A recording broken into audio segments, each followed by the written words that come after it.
Alrighty, we are live. Welcome back, everyone, to Splat Chat, episode number 22. We're really excited. We've got an amazing cast of characters with us today. We've got DRF, we've got chaedr, we've got Dark, and we're here. This is the most unfortunate time. Hello. Hello.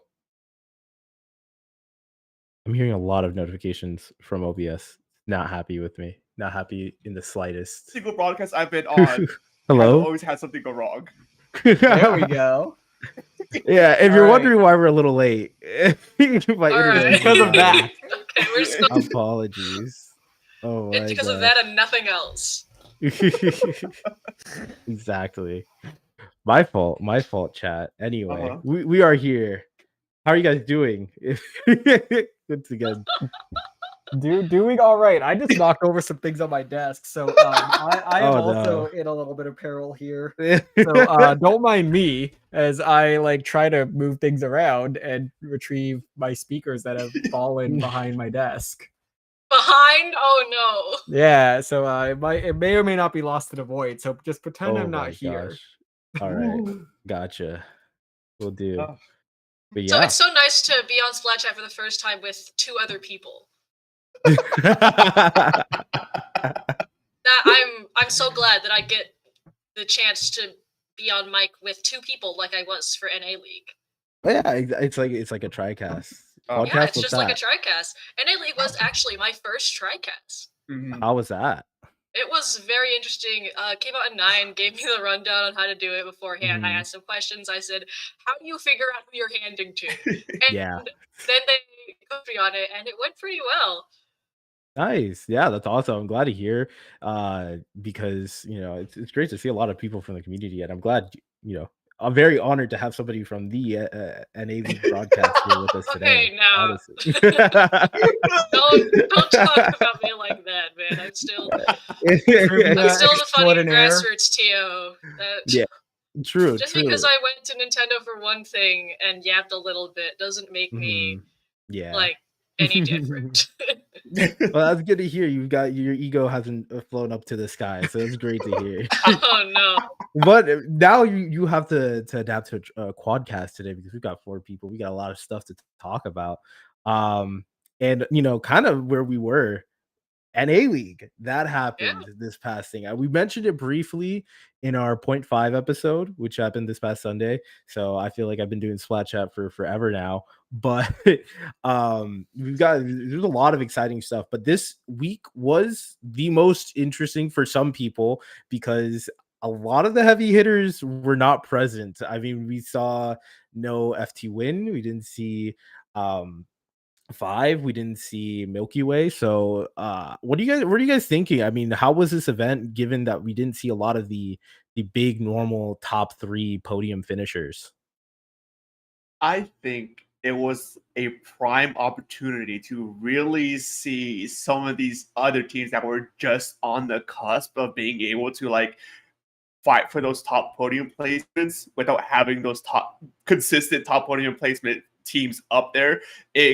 It was very, not necessarily volatile, but very, I guess it closest word I can find to this. It was very volatile to see exactly how things settled, especially as the day went on and seeing where these teams ended up landing on, how they did it fair against each other without those bigger, more, not necessarily power, but more bigger name top placing teams were here. It was very interesting. What do you guys think, Gator and DRF?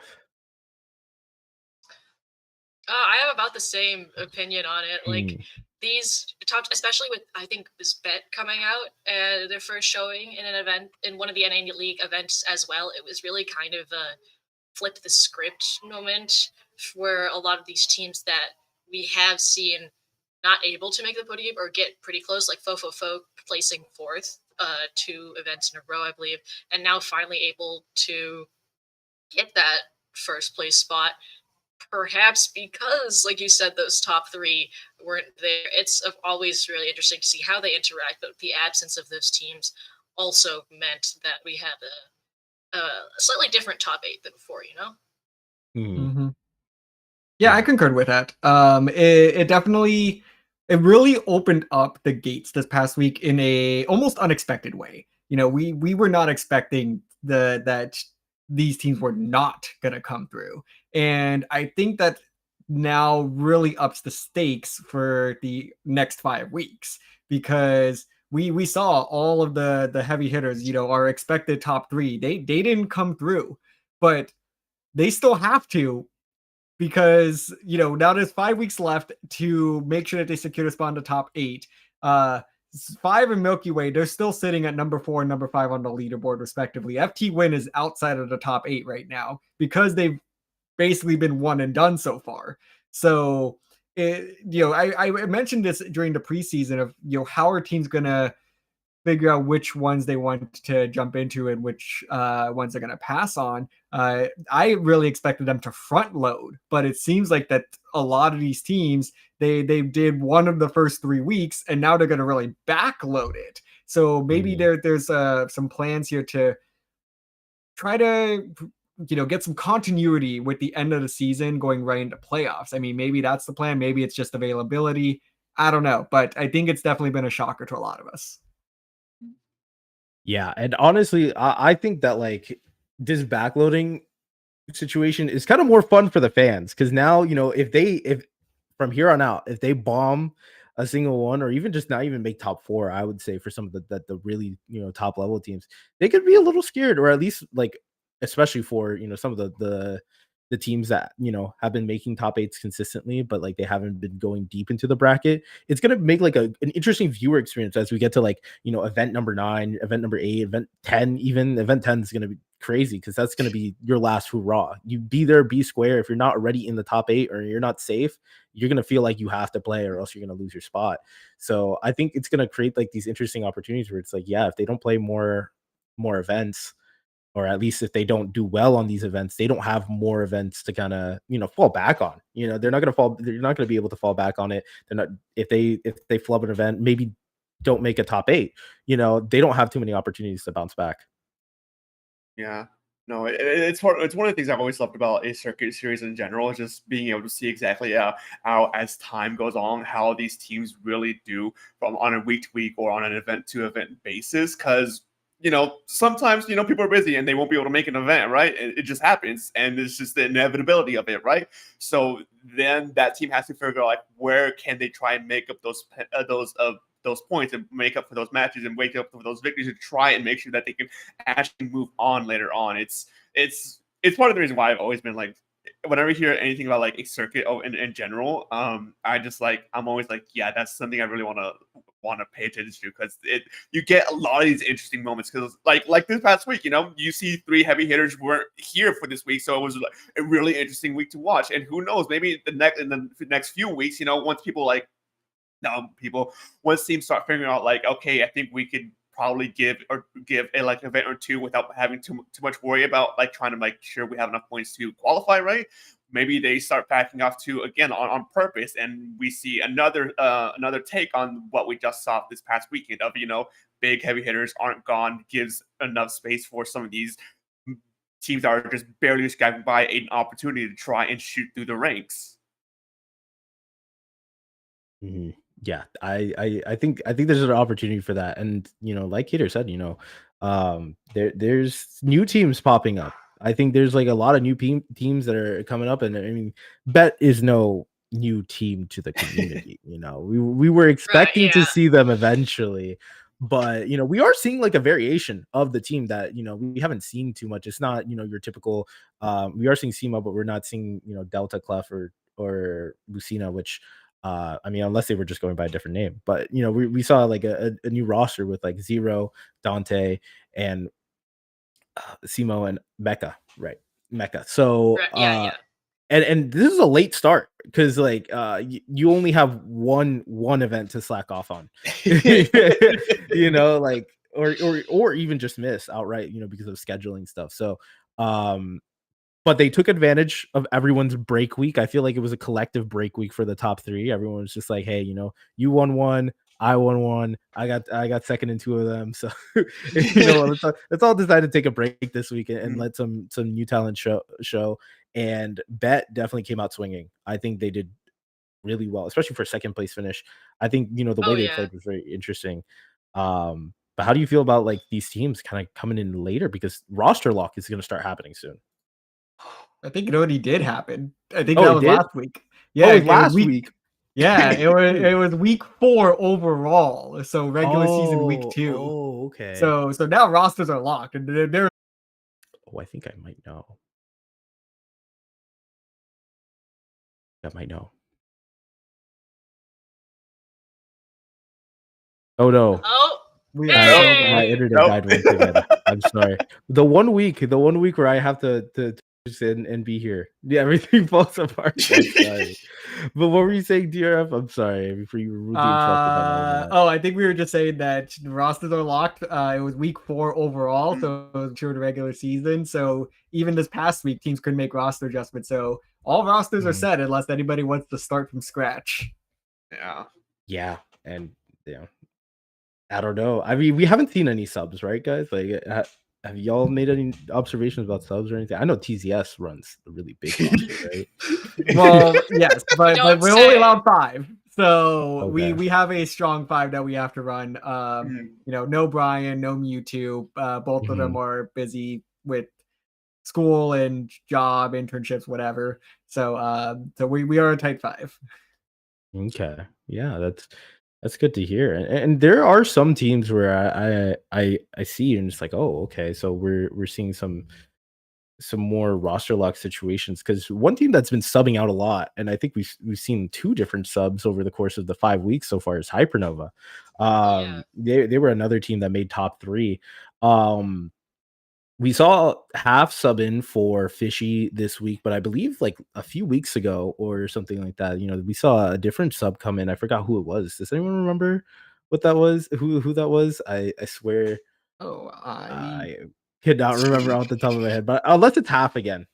But yeah, we're seeing them play with different rosters. But you know, the player that's, you know, typically supposed to be their sub in that kid is actually playing with Fofofo and doing pretty good. I mean, considering the fact that, you know, Fofofo kind of swept this event.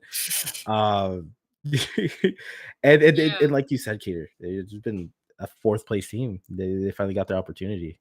If you have more to say on that. I mean, well, I think we all saw the play at the very end. The Octobrush play. That Mhm. is, in my opinion, play of the tournament. That or 3Z's 9 kill streak on the Whitebird. That was also Mhm. absolutely That was crazy. crazy. Some crazy, insane moments that night. But yeah, Fofofo able to take. I think it's interesting just because like Decade is playing with them. A lot of the teams that we have here in the NA League are running like not exactly the same roster that the community is familiar with them being on. Like you said, Hypernova is another one. So it's Mhm. kind of interesting to be like, okay, this is the roster they're running for like comp, and then this is what they've got for the NA League. But here's the finish if you weren't there to see. It's really a Rainmaker moment. This is just the most Rainmaker of all Oh my Rainmakers, and this gosh. is also bracket reset that Bet brought it to. I believe it was a game 5 bracket reset that Bet forced, and then That hurts. Fofofo just 3-0'd them in the reset. Oh my Yes, it does gosh. hurt, but man, that was definitely a moment to like. That was I had the face cams up. I wish you could have seen all of us during that, because all 3 of us just went, "Oh, there's no way this is actually like Oh my we're gonna god. end it like this," and then we did. Never I beating the Rainmaker allegations. No. never. Oh my gosh, never. But I think those are the types of plays that make Rainmaker fun. Mhm. So I don't know. I don't know if the wider community was gonna agree with you on that one. I think that's your opinion. I Oh personally my share it gosh. because I don't play high level competitive. I just watch it, and I'm not the guy that has to deal with it. Yeah, no. Truth to that. As a purist commentator right now, I agree with DRF because it brings out just these emotions that you really wouldn't get if it was just like, you know, the Yeah. typical like clam blitz, like 4 minute just back and forth, nothing's happening, no scoring, you know, and then things explode in the final. I'm gonna have to do that. Hello? Hello. Can you hear me? I think it's Yeah, we not can hear just- you. Oh wait, no, he's on the Discord. Oh, Okay. there he goes. Oh yay! Oh, there we go. Okay. Yeah. Okay, as long as you guys could hear me. I think part of the reason is me sharing my camera through video, and it's having a tantrum. I pay for fiber, by the way. Oh God. Let's Right. go. Yeah, right. Oh my gosh. We could just like draw like a picture Yeah, of like- you. Yeah, can we get like Yeah. a quick MS Paint drawing of The you MS on Paint there? drawing. That's funny. Wait, I have to see. I will I have guess to if see. you send me what your inkling looks like, I can do a live like. There we go.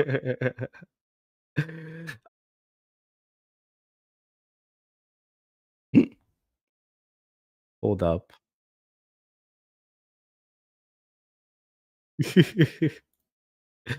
Alrighty. Wait. Okay. I'm trying to reduce any Okay. bandwidth going through. I believe perhaps it's not happy with me sending all that traffic through. So You you're don't just gonna have say. to, yeah. On top of streaming, yeah. So hopefully there's no more issues. Surely. Hopefully. Okay. Surely. Well, Surely. We'll just surely. operate as we have been. Uh-huh. But yeah, like you said, the Rainmaker community, they might not be happy. Rainmaker community. Or they are happy actually. They're Things like, heating up in the Rainmaker fandom. Yeah. Uh-huh.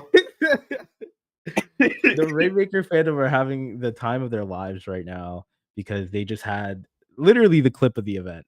Truthfully, that clip is going to be cemented in the highlight reels for this Mhm. event. And honestly, it's a fun part of like not just Rainmaker, but specifically Fofofo. I don't think you're gonna see Oh yeah. any other player in the league attempt a play like that besides that kid. And we know because he has multiple times. I mean, I know there was a clip circulating around during Riptide where it was a similar situation. He's sitting underneath the clam basket while everyone on the enemy team is running around looking for clams, and I think Lexi, his teammate at the event, was tapped on the shoulder by him, being like, "You could jump to Yes. me, by the Yes. way." Just like, hey. God, I love lands because that's like the best possible interaction you could have. Like whether it's like physically interacting with your teammates, Mhm. being Mm. like, hey, like even just reaching over and being like, you can jump to me. It's a play you can make. Is absolutely incredible. Yes, absolutely. And honestly, I shout outs to that kid really for that, because again, like I said, I'm gonna see. I hope he shows up to Gatorland. I'd show my Gatorland shirt because Gatorland's happening this weekend, but I think he will be there, and I cannot wait to watch, because I mean, we saw it during LCS, we saw it during Gatorland, we've seen it at plenty of events at this point. We come to expect it, but I gotta say it's really magical seeing it in person. So I can't wait. I it's gonna be exciting. Mhm. Yeah. There are a lot of other teams at this event, though. Lots of other ones. Let's take a quick look at the top 8 to see who we have that.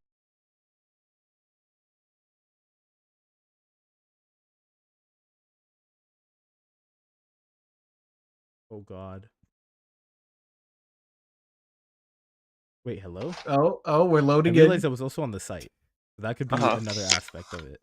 Uh-huh. Wait, hello. Oh. I forget. I can't hear Are we you. back? You guys should turn on your Discord mics real quick. I'm sorry. Oh. You could ditch the audio DRF, we're through, moving to Discord once through again. Video Ninja. Oh, Perhaps all it's right. killing At me. least for audio. You hear it. We're So I should unmute. Yeah. All right. Oh. Okay, perfect. I'm back. I can hear CKK. Wait, hello? Can Yeah, you I hear me also through the can hear Discord? you. Yeah. Chaedr, you should unmute any Discord. We're moving to Discord for audio. Let me figure out what's going on my end with that. So why can I not hear CKK? Hello? Happy technical errors, everybody. Yeah, right. I knocked over my webcam. I'm sure y'all saw that, but That's funny. Okay. like my setup right now, if I want to leave my chair, I have to move my green screen because this creates a box behind me. This is a bed. This is a wall. So I had to Oh my like God. dismantle my entire setup. Oh man. Well, What? at least We're it alive. looks clean. At least it looks Okay, nice. can I hear It doesn't- CKK now? Hello? Oh, Speaking? 1, 2. he is currently speaking. I cannot hear CKK at all. You can't hear him through Discord at all? No. Really? That. How can you hear? Can you hear us?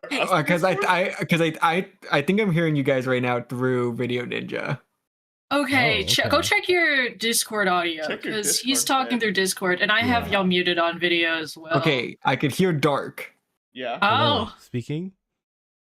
Hello? Speaking? VR Chaedr Messenger. sounds like they're like several miles away, and CKK I do not Hello. hear at all. is this Oh, any yes. better? Hello? Speaking? 1, 2, 1, 2. This is fantastic. What is going on, man? What do you mean I sound like I'm several miles away? I think you Oh, sound fine, I'm a Chaedr. ghost. Oh, Ooh, boo. do I Oh, sound okay man. to the rest of you? Oh, Yeah, You sound fine. There we go. I found a There way he to do it regardless. All right, let me try something. Oh shoot. Average. No, squish the web. You should Yeah. compress your webcam vertically. Just compress it vertically. I'm gonna disconnect and reconnect and see what happens. Surely that doesn't break any. You know what? Sure. There we go. This is funnier. This is 100%.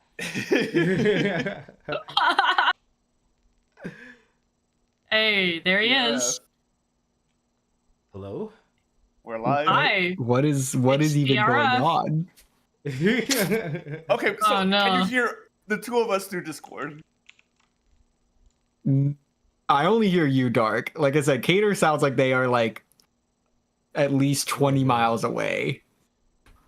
What's wrong with your audio? Because That's a great question because it was fine before. My input is I set to my don't know what microphone, so I don't know what's going on with that. Let's see. You guys, the rest of you guys can hear me fine. I can hear you fine, CKK. This is most curious. Are there any chat detectives that could figure out what's wrong? Possibly. Wait, I got it. Hang on. Uh-huh. DRF, how do I sound now? Oh wait, he can't hear me. Oh no, yeah, he can. How do I sound?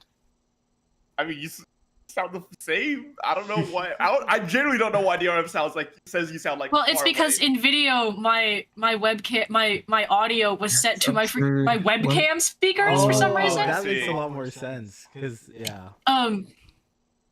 You guys gotta tell me if my audio sounds bad. Well, if that's the case, that he's still listening through Video Ninja, right? Yeah. If that's the case, then he should. He's not responding to me. Can you hear me?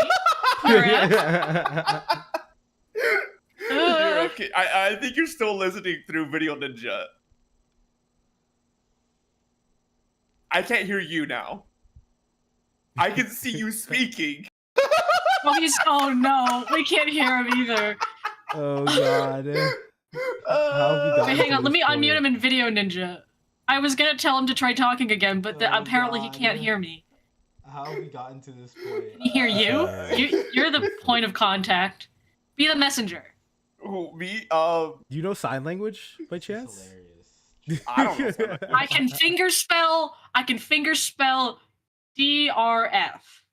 Oh, see, that's him. That is him. He's That's still him. not- Do you know sign language? You're still not coming through Discord though, but. Damn.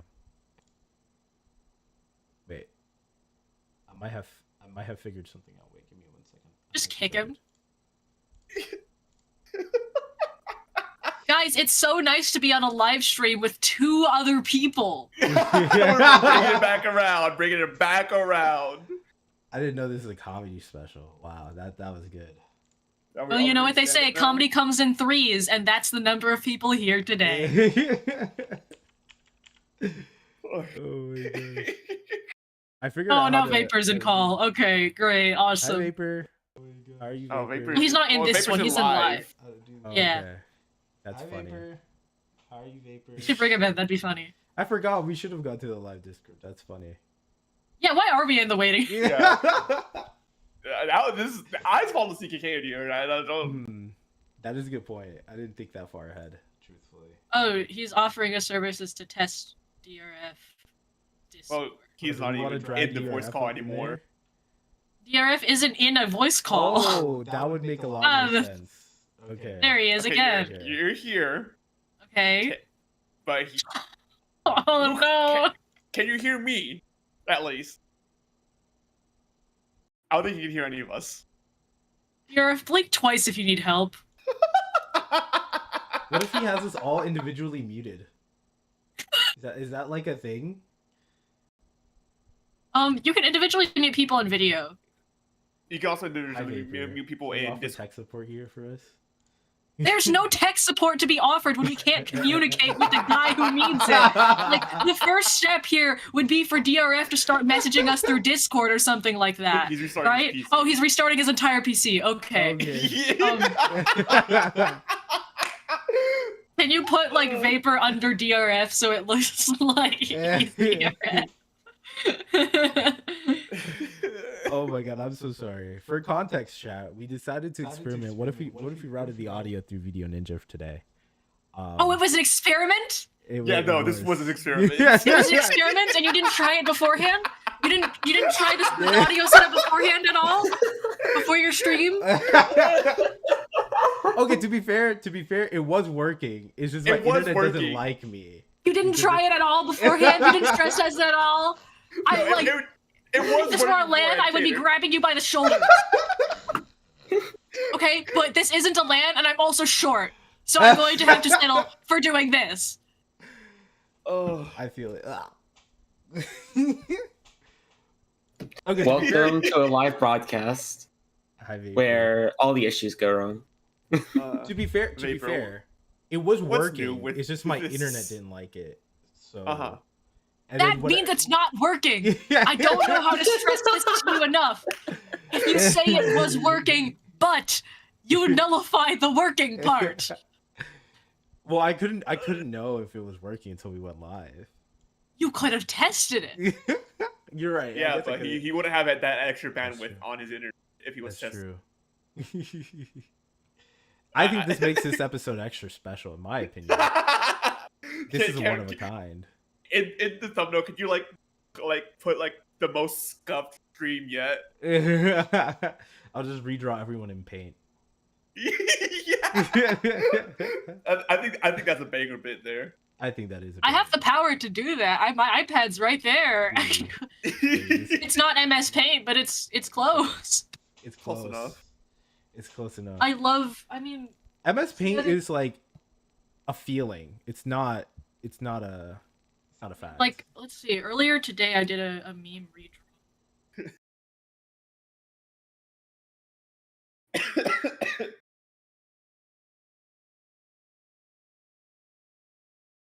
Great showing, guys. By the way, we're nothing but the best. We're doing great. I think we're doing great. This is by far. Oh, did my OBS crash? That'd be funny. That'd be funny at this point. So. Oh my god. I woke up, it was, because I had alarms, but I was like, God, I'm so tired. And then it was 55 and I woke up and I was like, wait a minute, I have a reason I set these alarms.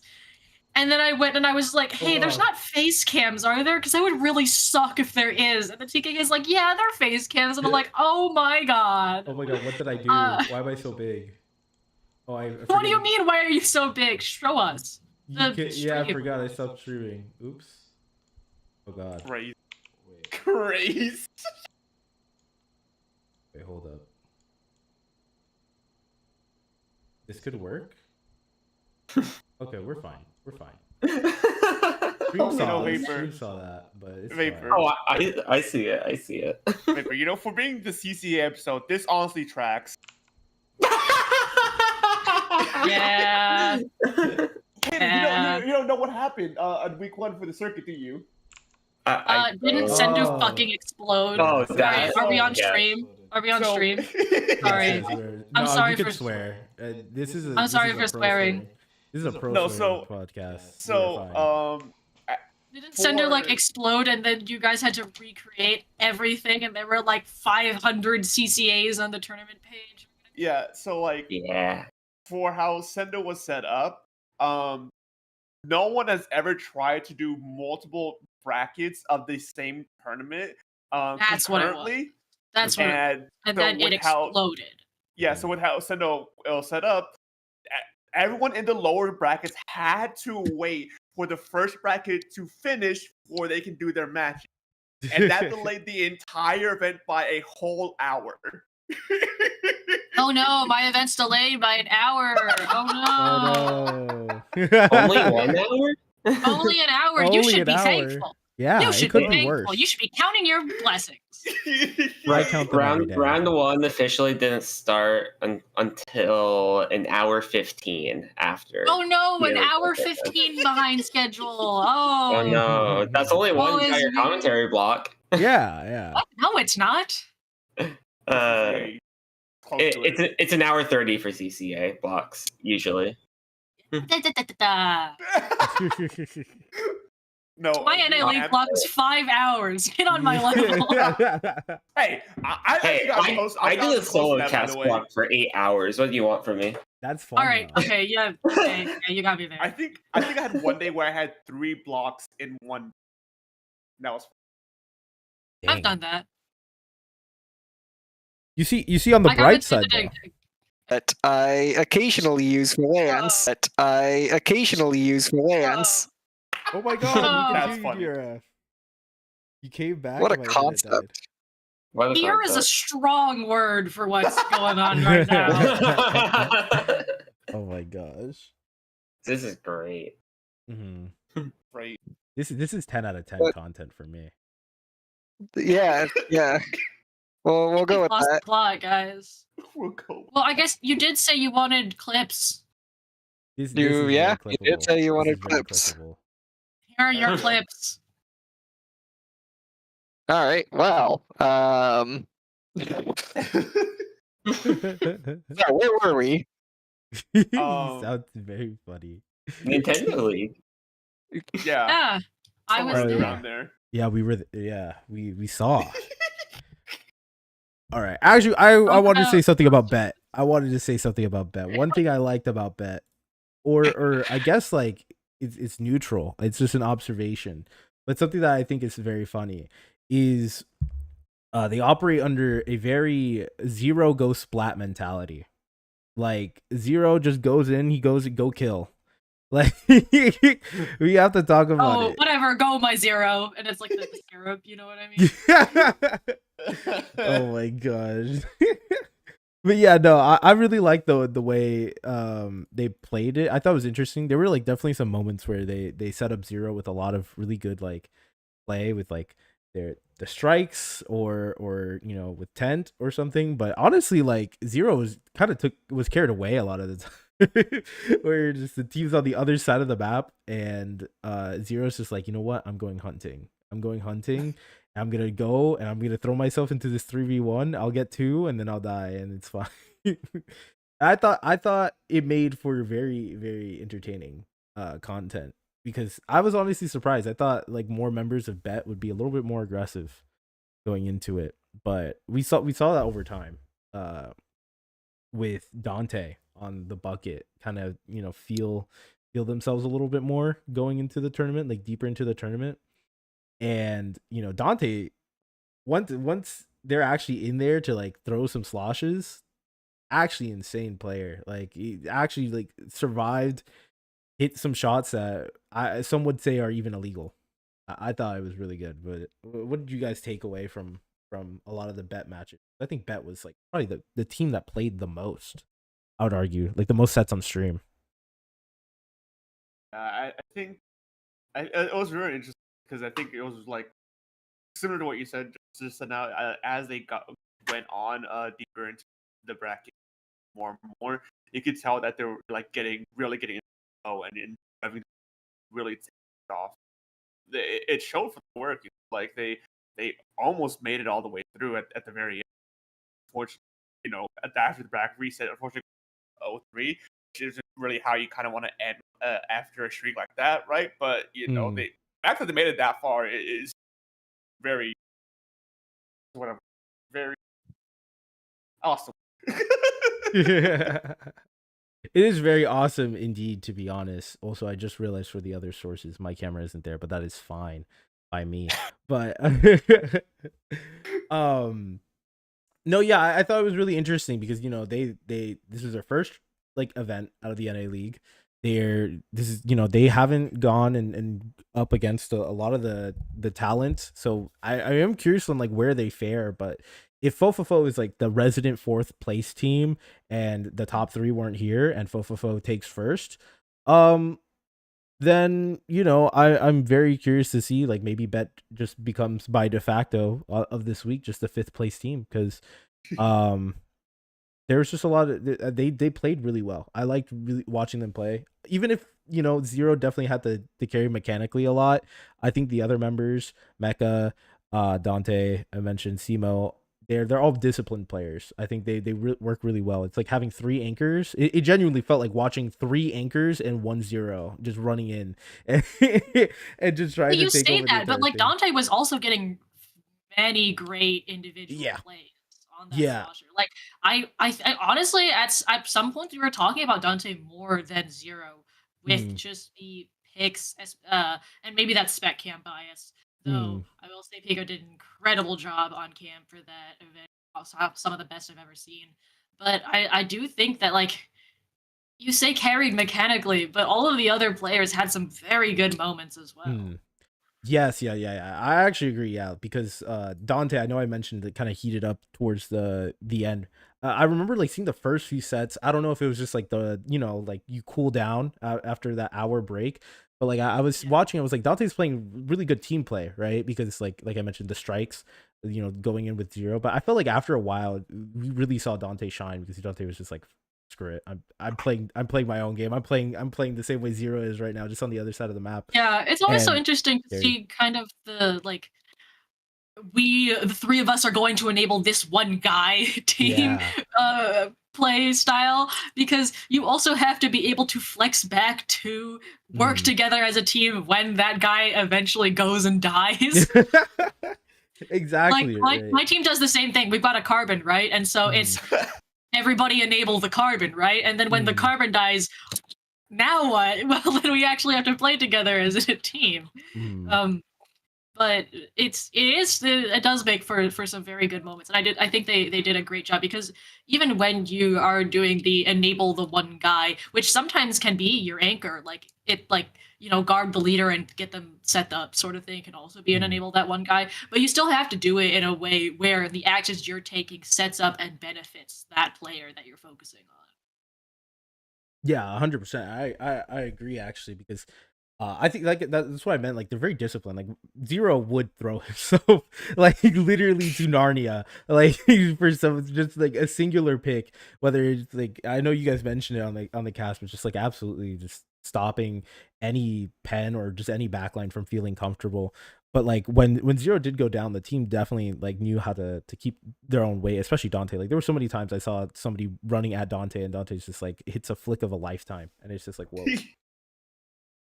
Not aware of the game. You're like back there. I didn't know you were gonna mess us up like that. So yeah, honestly, really fun watching Dante there, in my opinion. But another team that I kind of want to bring up because you can't go an event where they show up without talking about them. Moonlight. So a lot of teams, or myself included, I'm not gonna lie, I was fully on the Moonlight train, and I took a quick detour stop early on, unfortunately, because they went 1-2 in the top cut, unfortunately. But like both close sets that they lost, I think they went to the game 5 for both of them. I think it was up against Gourmet Race and Bet. Yeah. Or no, Bet I think did take them down. I'm not sure if it was convincingly or not, but I just think they had an unfortunate run because I think this was their event to steal, if anything.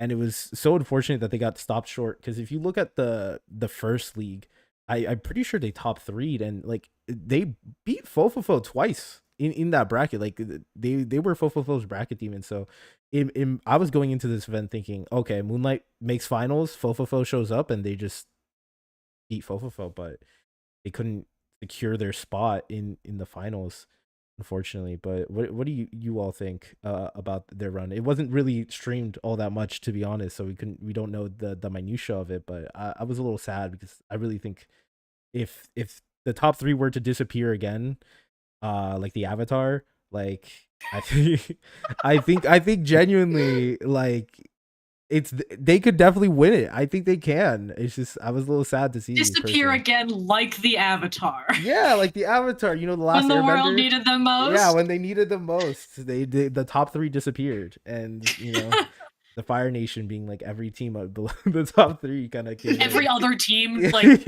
absolutely vying for it. Yeah. Yeah, but what do you guys think? Do you think if an event like this were to happen again, they'd come out on top? Is this an on the day thing? It's an 8-hour turn. Yeah, It's so I long. think if they really wanted to try and for that playoffs, they have to, because time and time again they've kind of not necessarily snubbed, but just like cut their run cut short, like before they get like those big waves in the top placements for the bracket. And week 3 was their opportunity, like you mentioned earlier, to actually be the one to like take the gold this time, but they were cut off. I think this was probably their earliest cutoff since the even in during the preseason.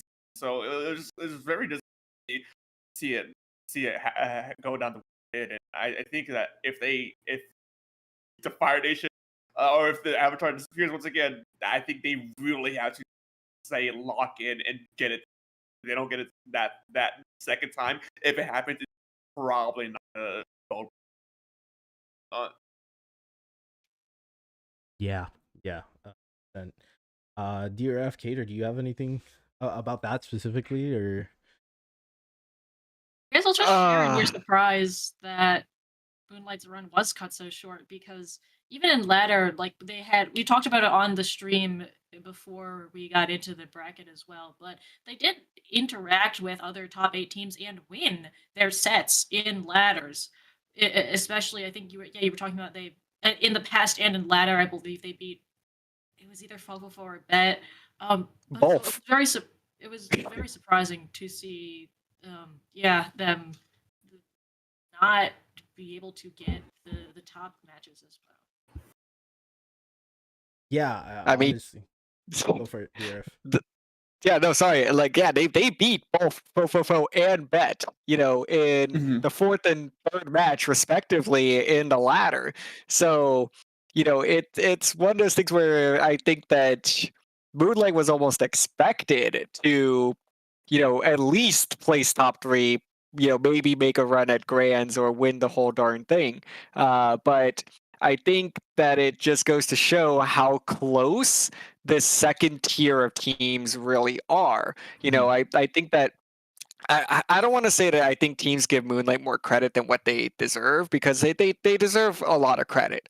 But I do think that people have Moonlight on kind of the fringe of being a tier 1 team. You know, they're trying to lead the way in this tier 2 group. But I don't think that's necessarily the case. I think that across tier 2, we're talking about the Fofofos, the Bets, Hypernova, Moonlight, Duck Motif. Like, that's, if you want to outline a top 8 that, you know, we should be expecting to go into the playoffs come December, you know, you're going to have your top 3, 5 Milky Way and FT win, and then that next group of 5 are all insanely close, and it's really going to be a struggle for up to those 5 teams that I just mentioned to figure out who's going to be that team that is playing for 4th place in a way, but is going to be the one to challenge those top 3 teams, because those top 3 teams are vulnerable. They really are. But still, there is those 3, I think, a gap, and then all 5 of them are on equal playing ground.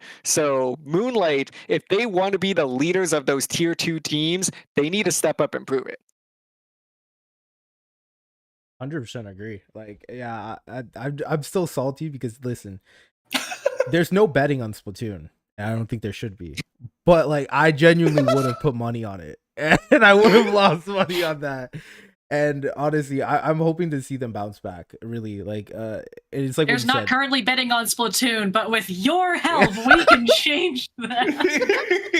I mean, TZS just put out on Blue Sky. If you use code TZS, you get $150 in bonus bets.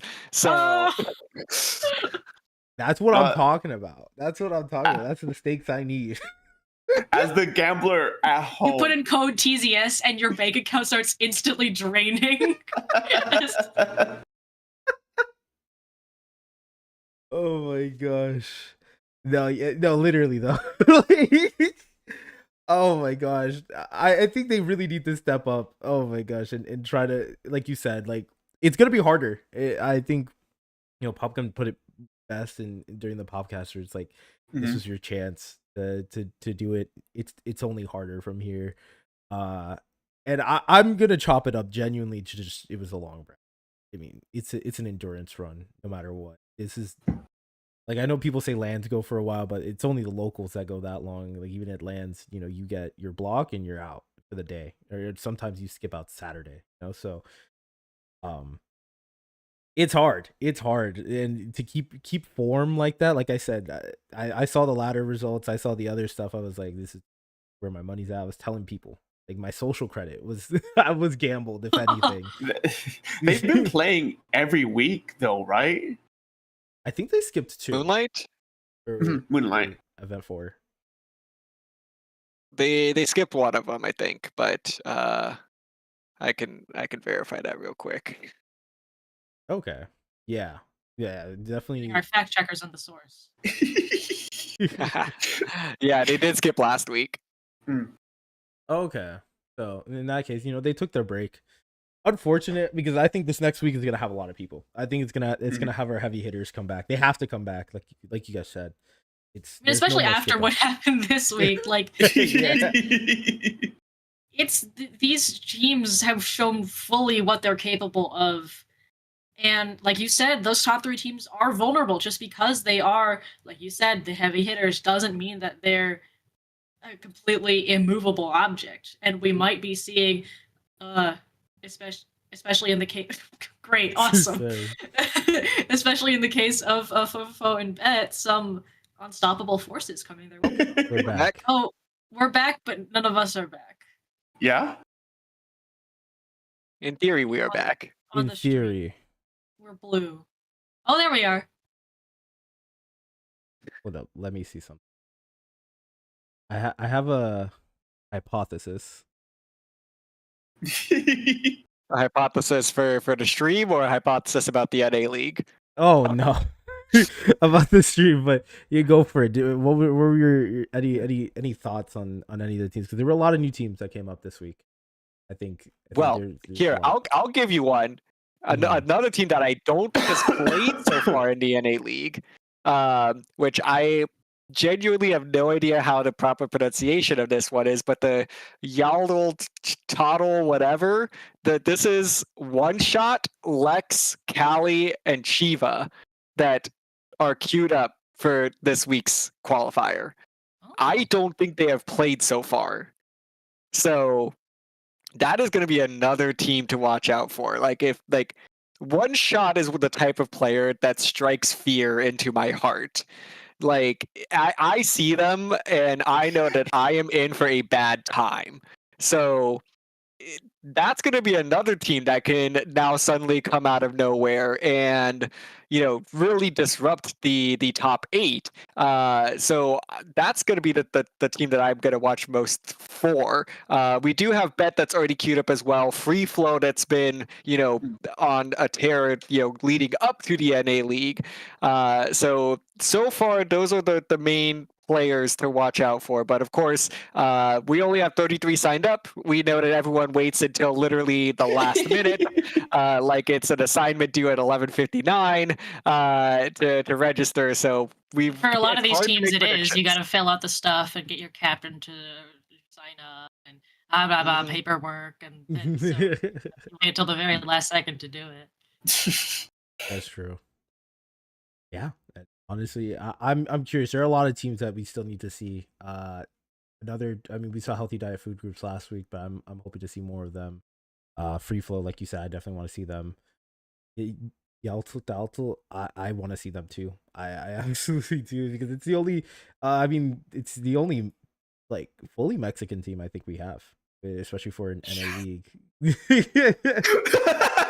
And by far, I think they are the actually best. NA North. Wow, we actually have other countries in North America.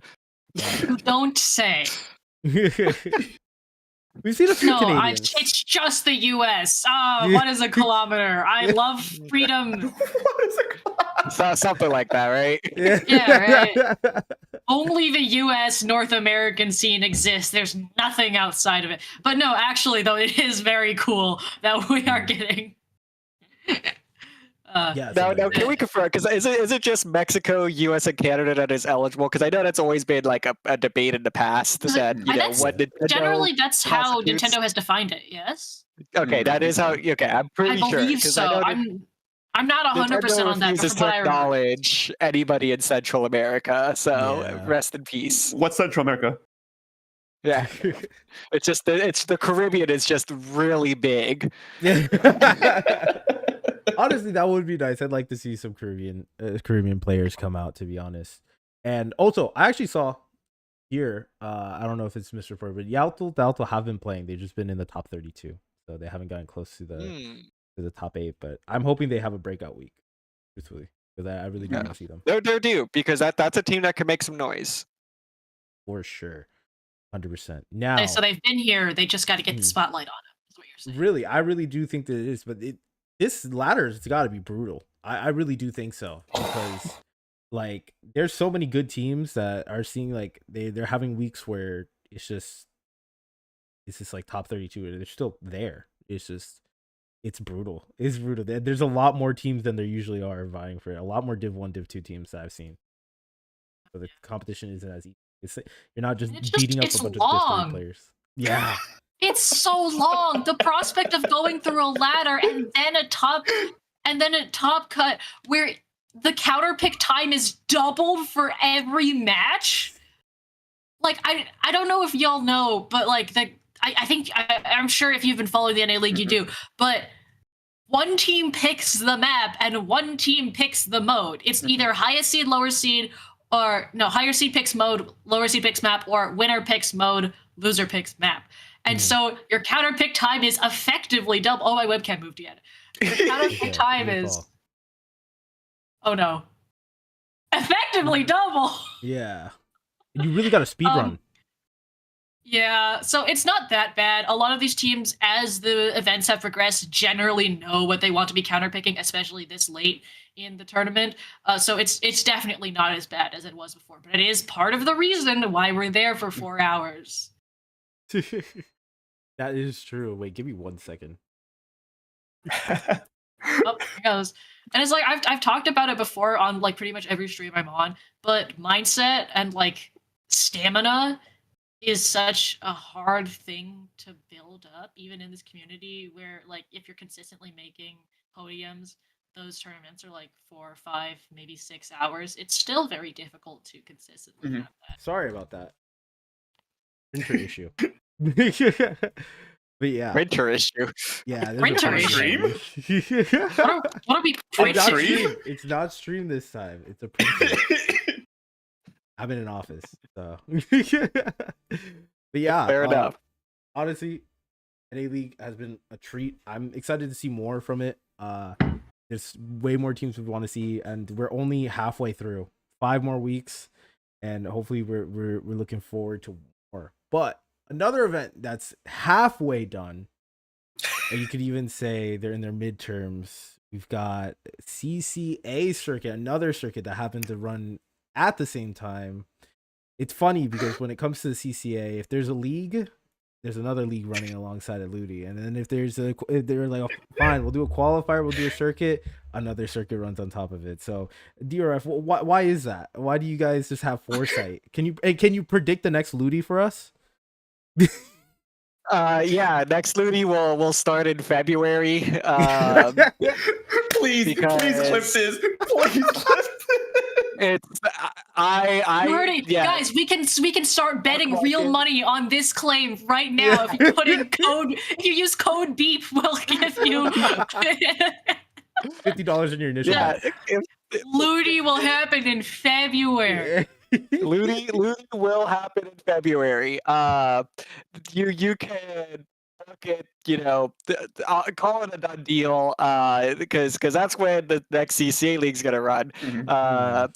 Most likely because we run on a semester basis. So there should never be any sort of question about when the CCA is gonna run something, because we literally are confined to an academic calendar. You have a fall semester that runs, so I know some schools start in August, but we wait till schools are mostly in session in September. But we pretty much run late September through early December. And then spring season rolls around, we've run late February through late April. So there's no secret about it. The last several seasons, we have overlapped with Ludi. This season, we've had the privilege of overlapping with the NA League. So The privilege. yes. No, and I believe even a year ago we ran over SAC as well. So it's So if there's a CCA semester-long event going on, that there is some other event going on. Now I have not heard specifics about any sort of other thing coming up, but I think that it is most natural to assume that Ludi will run after the NA League, because by then we will have been at least 9 months post last Ludi. That's a good guess. It's normally a gestation period for. I think we're due. Period. Yeah, 9 months is the whole kid. Congrats, Ludi, on your child. Ludi too. Congrats. Ludi's It's a 17 league. actually. Watch Ludi throws a curveball, makes it a circuit this year. Oh, that would be interesting. Circuits under the league or All under due respect, I think the Ludi staff might actually rather jump off the Golden Gate Bridge than run a circuit. I think that if Ludi staff somehow collectively got it in their mind to run a circuit, the entire Splatoon community might lemming themselves off of the Golden Gate. Yeah. So I think it's safe to assume that we will get a traditional Ludi League come February. All right. You know what? It's a good predictor. It's like I don't know what to compare it to, but it's like those predictors where it's like it's a Ludi indicator, like a recession indicator. That's what I was looking for. Yes, there you go. There you go. So we'll have to see. But I know the whole point of this was talk about CCA, but it's just always comedic timing that we share some space with other leagues. And this year we've had to run, or this semester we've had to run, our circuit on Sundays because the NA League is on Saturdays. So if we try to run on Saturdays again, I think you'll see me out of backflip to that. No, that's hilarious. And I mean, it's been running on Sundays. It's been running pretty well. It's something exciting to look forward to every week. I got the NA League on Saturdays and CCA on Sundays. And we missed it because we missed it in some coverage because of some exciting stuff with Octofest and an NA League and a bunch of other stuff. But we're back to cover a long overdue event in terms of coverage. We've got I need to actually show it. There we go. All right. We had CCA qualifier number 3. We had some notable teams here. We had UTA Daybreak, which have, showed up only in the second qualifier, but they've been doing really well so far. We have PSU Blue, UC San Diego, Florida Death Roll, South Florida Gold, MTSU Skyfall, UCF Knights, Drexel, a bunch of other teams that are not worth jumping over, but there's just a lot of teams to go through. You can see on the screen. If you're an audio only listener, I apologize. Check it out.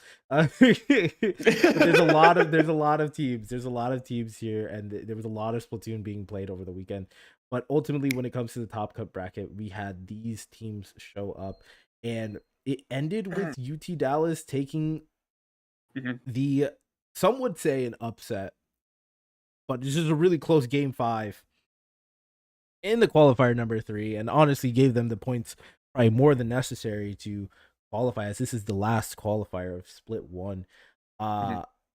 I didn't watch the entire game all the way through, but I did hear about the upset because it was it was honestly a sight to behold from what I've heard, because it was close. It was a close game. PSU, for those who are uninitiated, are one of those collegiate teams. I mean, they've won the past 2 CCA events, semester long events, in the past year. Now they finally have a rival in Virginia Commonwealth, which was not here this week, but they're considered, at least right now, behind Virginia Commonwealth, to be the second best team in the league, and they just got usurped by Arcaley, or UTD Arcaley, which is a phenomenal team, also really well respected in this CCA, but they were not in contention going into this league to be second, or maybe you could argue top 4, but I mean that's a long list that has a lot of people vying for that.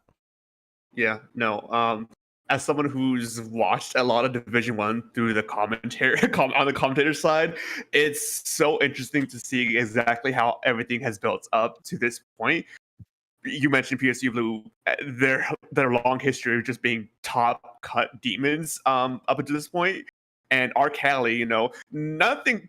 To no disrespect to them, right? They haven't been able to actually get to that point to where they are now a numerous amount of times, and because there's always just been a few teams that's just been managed to trump them over and over again. But now I was really excited to see that victory against PSU Blue, because it's Arcali making a statement like, "Hey, I know we know we haven't been able to do this so far, but we can do it, and here is our proof of us doing it." And especially with that game 5 as well, that I think that was one of the most amazing comeback stories I've seen in a game 5 from CCA, from my point of view. Yeah, was it like a reverse sweep, or was it just like they were down 2-1 and they came back? I forget the exact scoring, but I think it was a 2-1 scenario, and they managed to win back-to-back games, I believe. But what made that game 5 so special was that PSU Blue was in control for the vast majority of that game, and it wasn't until the last minute of the game where they not only managed to finally break through and score some points, they were able to shoot past the huge lead that PSU Blue and managed just to put themselves into a checkmate scenario that even if they couldn't actually close it down to 100-0 there, once they respawned and got back to re-engage, they were able to just be able to stall out PSU Blue for the rest of the game and just win it from there. It was such an exciting set to watch. Yeah, I mean, if you're not familiar with these teams, I mean, I put them up on the screen, and for those who are watching live or just via video, we have PSU. They've been running a comp. Vapor is well known for the Explosher gaming, but we also have the J Money Snow on the PSU team, and it's a very interesting composition. I mean, that's what they're well known for, and they've been performing really well for the past calendar year. So it's really interesting to see this team coming in with the credit, as some people call it, the credit card, the crab edit, which is a unique choice, the carbon deco, which if you're gonna pick any carbon, you're gonna pick that one, and then run double shooter, what shot, and NZAP. So you see a lot of interesting compositions in the CCA, because a lot of people who play, you have a limited set of people. You can't just look around, you can't shop around for your ideal boring meta composition. So you have to make ends meet with some interesting one tricks and people who play different things, and really get experimental with a lot of things, because it's also an all modes tournament, so you're going to see a lot of possible adaptations going. Wait, I just realized that was a double Zuka going there. That's actually really interesting to see. But yeah, no. From a macro sense, though, I'll pause this here. But from a macro sense, I think it really is a statement win for Haley, because it shows that at least from PSU's perspective, the league is now more competitive than it ever was. I mean, Florida gave them a run for their money last semester in the league format, especially in the finals. And Florida is still around to kick butt, and still they've been placing really well in these past few qualifiers. But I think it goes to show for PSU they can't slack now that they've well, spoiler alert, we'll get into the rankings soon, but they have qualified to the finals through Split 1. So, I think they have to contend with, the fact that they really need to they got to step up their game. They can't just get away with just knowing that they're the best. They actually have to defend this title. Mm-hmm. Yeah, no, they definitely do. I think I always find it interesting that people are surprised by Arcaley, because they do this. This happened last year in the circuit as well. I think it was qualifier 4 or 5 that they came out and won. So when Arcaley is playing at their best, they can literally beat anybody. But it's the inconsistency out of Arcaley that makes them a little bit more of a wild card than a contender. It's because at times you'll see them drop games to teams that that they may comfortably beat at other times. So they always are kind of in that middle group. They're always going to be a top 8 team, but they tend to hover more towards that 5 through 8 range as opposed to that top 4. But we know that they are capable of beating PSU. We know they could beat Death Roll. We know that they can hang with VCU. So it's just a matter of what version of Arcaley do you get on a given day. And in a way for them as well, it's kind of like, okay, what version of us are showing up today?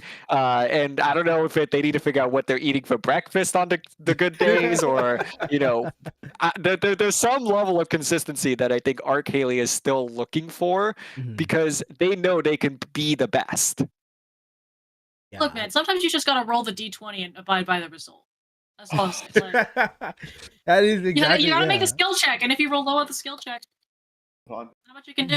You DQ and go next. Go next qualifier. Okay, well, no. I got dice here. Oh wait. Show it to yeah, you get me. We need to see that. Hold on. Oh, that's D&D so nerd here. It reminds me of the potion bottles from Zelda. Oh yeah, gosh, I literally picked that up the other weekend. Oh, nice, awesome. Wait, that's actually so cool. I need to play Zelda. It's been too long. Wind Waker is on the Switch too. I don't have a Switch. But I did buy Wii U gamepad, so I finally can play Wind Waker. That is what I will. Oh, there you go. I think that's the better version. But like, yeah, I feel like Collegiate Splatoon is in this very unique niche because, like you said, you can't really go around and look for another FA if you don't like what's going on. You're restricted, right? Whether that's for better or for worse. And so even then, like, you can't just sub out for somebody else if one of your players isn't having the best day. You have to find what makes the team work together. You're usually with a lot of these teams in the greater community, right? You start with like a weapon comp that you want, and then you look for people. But in Collegiate, you start with the people. Mm-hmm. For Stu, the comp that we run has been kind of up in the air. But like when we picked up Park, our most recent edition, he was a Blaster and Dynamo player, and JG said, "We need another member." Play weapon, and now he plays tent and pro. Okay. and he was completely fine with making that change, but that's not always something you're gonna get, sometimes you need another person, and the person you're gonna have is a one trick. Like Stu can't go looking at pencil comps because I don't play pencil. I play Splatlings, and that's how I've always been. Yeah, exactly. I think it's really interesting because, like, to me, it feels like those you guys have seen those posts on the internet or on Twitter or anything where it's like, oh, you have $500 and you got to pick these weapons. Yeah, those are pretty interesting. I think there's been a couple tournaments run on that premise, actually. Oh yeah, I think I've seen a couple gimmick tournaments where it's like you have a certain amount of points and you have to buy your comps based on that. Or there's also like weapon ban or special ban gimmick tournaments where you can't have duplicates, you can't have duplicate specials, maybe you can't have cooler, you can't have pen. There's also been like low tier weapon gimmicks where there's a tier list of a bunch of weapons and then you can only pick weapons in the lower 2 or 3 tiers. So there are definitely ways of restricting that. Yeah, and CCAs, case. It's like a unique restriction because it's natural. You really do only have like a certain amount of people to go, and you can't really recruit unless your name is Virginia Commonwealth. But well, Kaden wouldn't know. I'm laughing because everybody else is laughing. I don't get the joke. They've got if for anyone who's uninitiated, they've got star-studded roster. They've got Havoc, which is I do know about that. I know that their roster is absolutely bonkers. Like, the joke being that it just feels like that VCU suddenly just every semester, every year, they come out with like, hey, we now have another Div 1 player. Yeah, it's like, I remember seeing the beginning of the season being like, Havoc's on their roster? Thunder's also on their roster from 5. We're sure about these? Like, where did they come from? Are we sure we're not just like bribing people to go to our university? That's the game. Actually, that never happened. That was a big secret. Can you imagine being like, if you play Splatoon for me, I'll give you $20,000. Like, that does not happen. Chaedr, that's what we call a scholarship. No, it's not a prize. That's what I'm saying. There's no. If it's from a university, we call it a scholarship now. And that's what I'm saying. The idea of a Splatoon-based scholarship is just absurd to me. I can't wait for Which is something that I would I'll peel back the curtain a little bit. Early in the CCA days, that was one of our long-term goals, was to build up the CCA to be a strong enough organization that results really meant something, and hopefully students could take their results to their esports program, and if their esports program has scholarships, they'd be able to maybe get in on some of the action. So unfortunately, that really hasn't taken off. I do know that there historically has only been one person that has actually gotten scholarships for Splatoon, and that was over at UCSD, but they pretty much only allowed like one player per esport to get the scholarship. So as far as I'm aware, there's only been 2 $1,500 scholarships that have ever been handed out. Hey, that's a president. Both came from UCSD. Yeah, so it exists, but since then I don't think anyone has gotten it, because this was a couple years ago too. We got clout to be, or not people. We need to convince programs that there's clout to be gained in playing Splatoon, because there is clearly. I mean, you're being featured on the Splat Chat podcast by broadcasting every play. If we haven't, knock on wood, haven't lost connection yet, so if you're still here, hello, thank you, like and subscribe, thank you for watching. But I'd love to. I mean, genuinely, like, that is awesome to hear, though, because we definitely need to see more of that. And one thing I'd like to see more of too, that rounds out like a lot of programs that are like coaches. I feel like there's a lot of volunteer coaches that they're not really talked about. Like, I know there's some Div 1 teams that have coaches, and it's just kind of like, yeah, we know of them, but we don't highlight them. I think for a lot of programs, especially, kind of going off of what you said about like these teams, you have to work with what you got, and what helps with that most is a coach, even if it's a volunteer coach, just to like build them up. When you have a coach that's consistent, that's been there, that knows the system for a while, and helps recruit on campus, even, or at least get people to the point where they can even get to that point, maybe raise them up through the divs, start them at div 5 or 4 and get a team up, and they could rise the ranks. That kind of stuff is invaluable, genuinely, and it's how you have to kind of build your own homegrown talent. And if they do have to, Purdue's been functioning really, like, yeah, we had a couple new teams come in the cycle. Last year Push was formed, and they got 4th in Div 5, so they did great. And they're still playing this semester. And then we also have Rail, which I believe, and they won their split last week. Awesome. I think they came in second.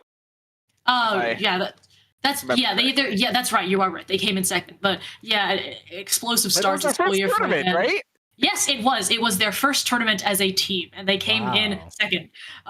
They honestly, seeing those, like, I was there for tryouts, and seeing them play together and what they already are possible, like, but the potential that they have is incredible. And we've got Koreki coaching them, just as he's coached Push and just as he's coached Stu and all the rest of us that came through Purdue. But it's awesome to see Rail doing so well, and I know they're gearing up for next week to come and play next week as well. That's awesome. Gotcha. I'm looking forward to it because they seem to be doing well, and like these coaches, they are, in my opinion at least, the lifeblood of a lot of these teams because they're still doing it for volunteers, so they don't have like complete control over everything that happens in these scenarios. But like it's super important. It's super important. I don't know if VCU has a coach or if they even need one because again, some of these schools they spawn in with God squads and then you're like, oh hey, you're going to VCU, oh cool, and they plan this in the +1 server or something, and and they go in there and they don't even need it. But yeah, the coaches are so invaluable to getting to Div 1 competition or just the highest level at all, getting that For the record, Havoc was the coach for the Big Fat Sea Cows, and was actually on their roster for collegiate play. And then, of course, Big Fat Sea Cows, half the roster is, I think, well, three of them graduated this past spring. So that's why we have this, Las Crituras, which is, a whole creature in of itself, with Havoc and Thunder, and Lux and Fox, I believe is the tight four that they're running. So yeah, definitely absurd. But yeah, Havoc I think has gone from coach into all right, let's just see if we can run the tables this semester, and running the tables they have so far. But like I said, they've been vulnerable. They've dropped games, so it's not like we're working on a perfect. I thought they dropped 2, but maybe it's just one. Maybe they did drop 2. My fault. So, but regardless, they're a phenomenal season so far. So the cracks are there, although small, they are there. So I'm curious to see if who and if a team is going to be able to step up, and really push Las Crituras. But of course, on paper, it seems like this team should be unstoppable. Yeah. It's funny you say that, and then you go to like the split 1, right? And you see them first place did not play. They're top in the leaderboard right now. Oh my gosh, yeah. And speaking of that leaderboard and how unstoppable VCU has been, let's take a quick look at the Div 1 leaderboard right here because we have I don't know if this is 100% accurate to it but I am too lazy to pull external. Sorry, dear. Spoken for not pulling it up. This is just easier to access than a Google, and easier to find. All good. But I believe these are our teams. I think the teams are accurate, even if the points aren't 100% accurate. We got Virginia Commonwealth with a perfect record. You can't make more than 200 points at any of in any individual split, so they've got a clean, perfect record. I don't think anyone has toppled them in terms of taking that first place spot. We saw PSU come in for their second event and their second place, to land themselves in second place by going up three spots in the leaderboard, going into qualifier number 3. We've got Florida, which had 2 third place results, or at least as their highest results. And that knocks them in third place. This is very fitting. You get first places, you get first places. You get second places, you get second places. You get third places, you get third places. But we see UTD on the other hand, they made a middling result around I believe 50 points to round somewhere between 5th and 8th, I believe. And they did that in their first week. Then they shot up, winning qualifier 3, and they secured themselves that nice comfortable 4th place spot. As you can see from the 4 arrow, that means they went from possibly not making it to we are 100% in this baby. So that's why I said like this win for them was a lifeline, and guarantees them sweat off their brow. They don't have to play split 2 and really sweat through it. You've got UCSD, your school, DRF, so a little bit of bias here, but they've just been consistent. I mean, they've got consistent results around that 5th to 8th place, and that's in the results, and they've landed themselves at 5th, tying with University of South Florida, which has a similar record, 50 and 67 respectively. So they, as long as it shows here, at least projecting into split 2, if things were to continue and we don't have like a rotating roster of first places, it seems being consistent, making sure you're the best out of that 5th to 8th group, lands you a pretty good spot. Unfortunately, Middle Tennessee State University, MTSU, Skyfall, I believe it is, Correct. they did have that 5th through 8th place, but they just barely couldn't make it into the top 6. So now they'll have to fight their way through split 2. Yeah, 1 point really is unfortunate. It's like that's you have the Refrunners right behind, as well, 3 points away from getting into that top 6. So a little bit unfortunate for them, but they should be the number 1 and number 2 contenders respectively in split number 2 to make it into the next top 6 and qualify for finals. Yeah, absolutely. And I want to know, for those of you who have been like keeping up with it, how do we feel about these top 6? Because I'll give my opinion first. This top 3 could not be more accurate. Genuinely could not be more accurate. But we're seeing some interesting teams in that 4th through 6th spot going to split 1. Definitely deserved. They're good. They're amazing teams. But aside from UTD, Arcaley, like it seems consistency is key more than just a breakout win. Oh yeah. Like they just need to find a little bit more of that consistency, and I think that will go a long ways for them. So I think you're saying the top 3. I would say the top 4 is really where we start to see some separation. Of course, Las Crituras are tier of their own. PSU is at a leading the way into 2nd tier, but of course Arcaley making that statement win in qualifier 3.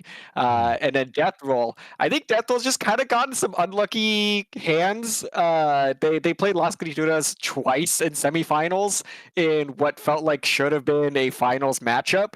So Death Roll, they've made the dance. They're gonna be in the circuit finals. Like, that's, at the very least, they could breathe a sigh of relief there. But I know that if I were them, there's definitely be some frustration of like, hey, we've gotten 3rd twice, and I think they ended up in like 5th in qualifier 3. So I believe going down to was Arcaley or PSU? I forget. But yeah, they just have had some rough bracket paths.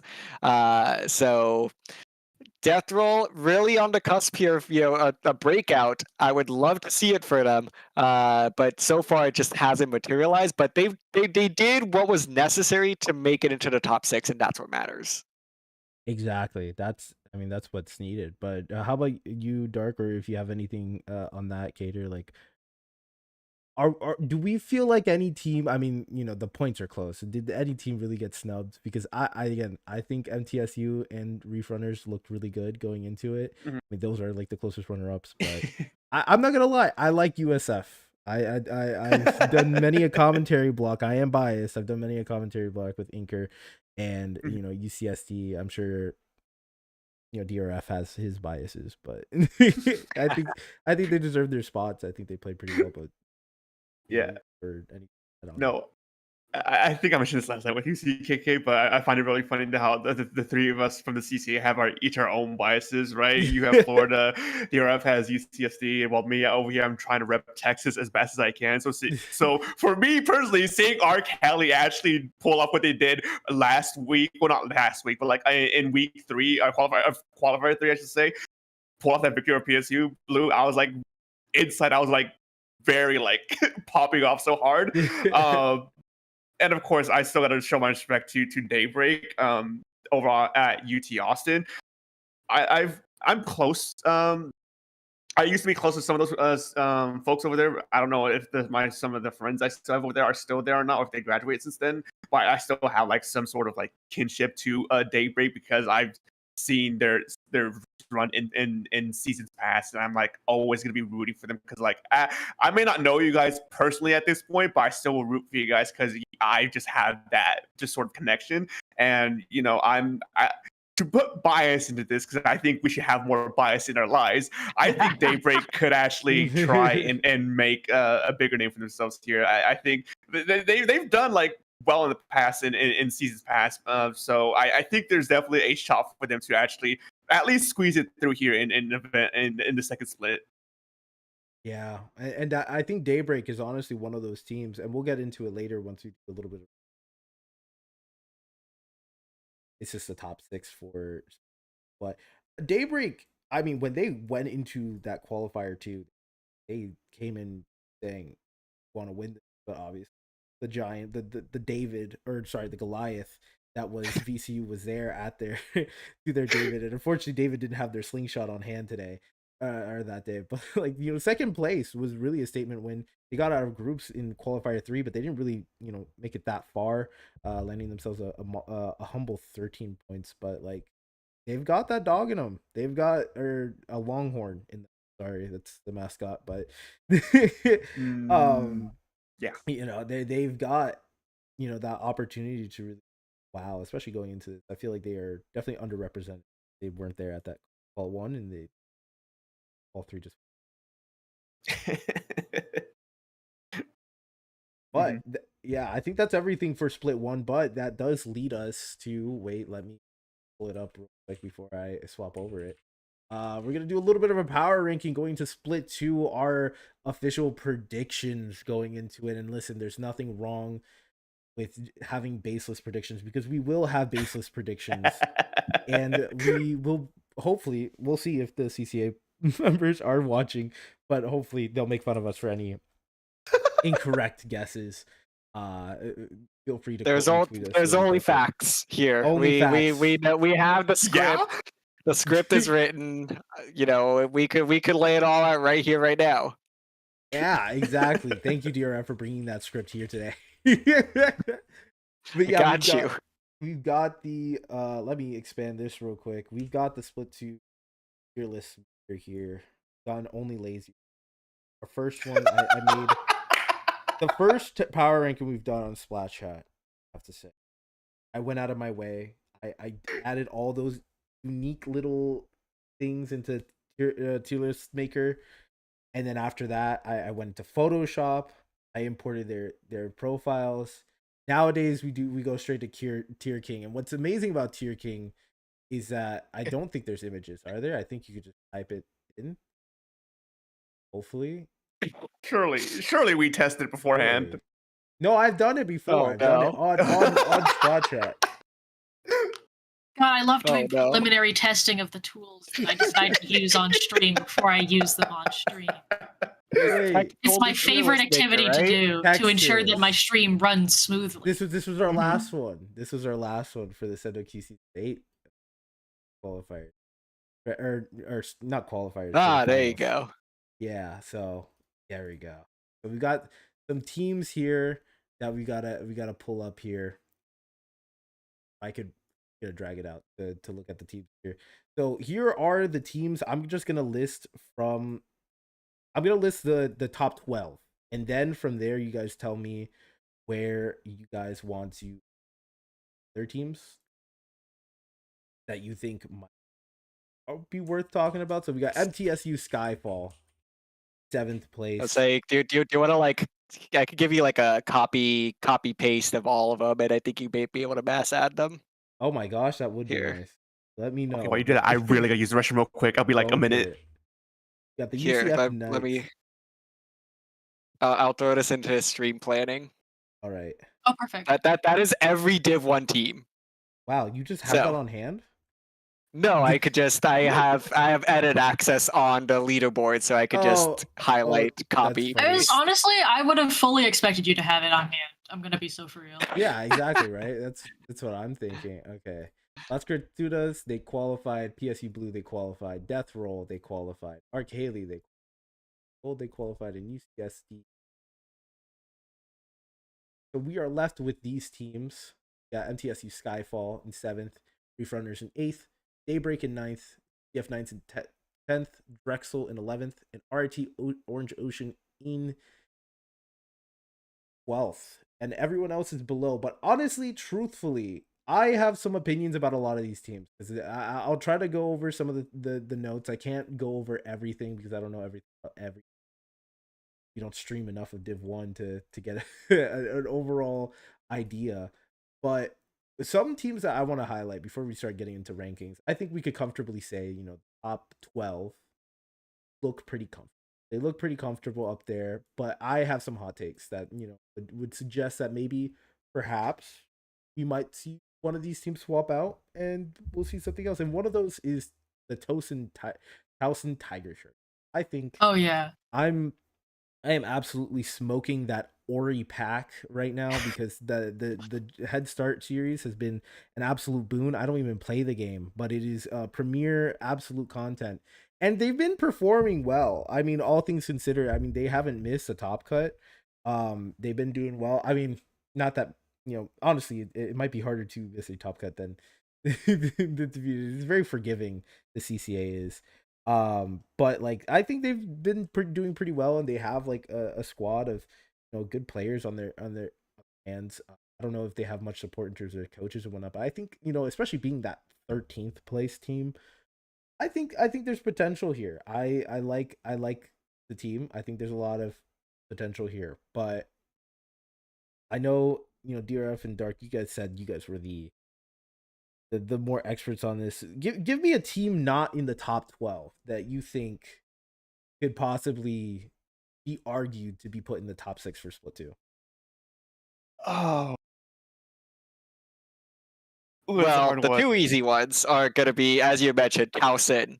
And then the second one that I'll go ahead and shout out is the Splatlanders. Absolutely. I agree. Yeah. If the Splatlanders are a tough one to figure out because they are like Arc Haley, but if Arc Haley's, like ceiling is here and their floor is here, like, they're inconsistent. Splatlanders, it's like even wider. Like it's watching the Splatlanders is almost a religious experience. Because like half the time, if you're a fan, you are, jumping for joy. They're like, pulling off some crazy upsets, and then the other half of the time, you're just like praying that they, are able to piece something together and get out of the first round. So I love the Splatlanders to bits. If they can find the consistency with the 2025-2026 roster that they have, they can make it into that top 6 for Split 2.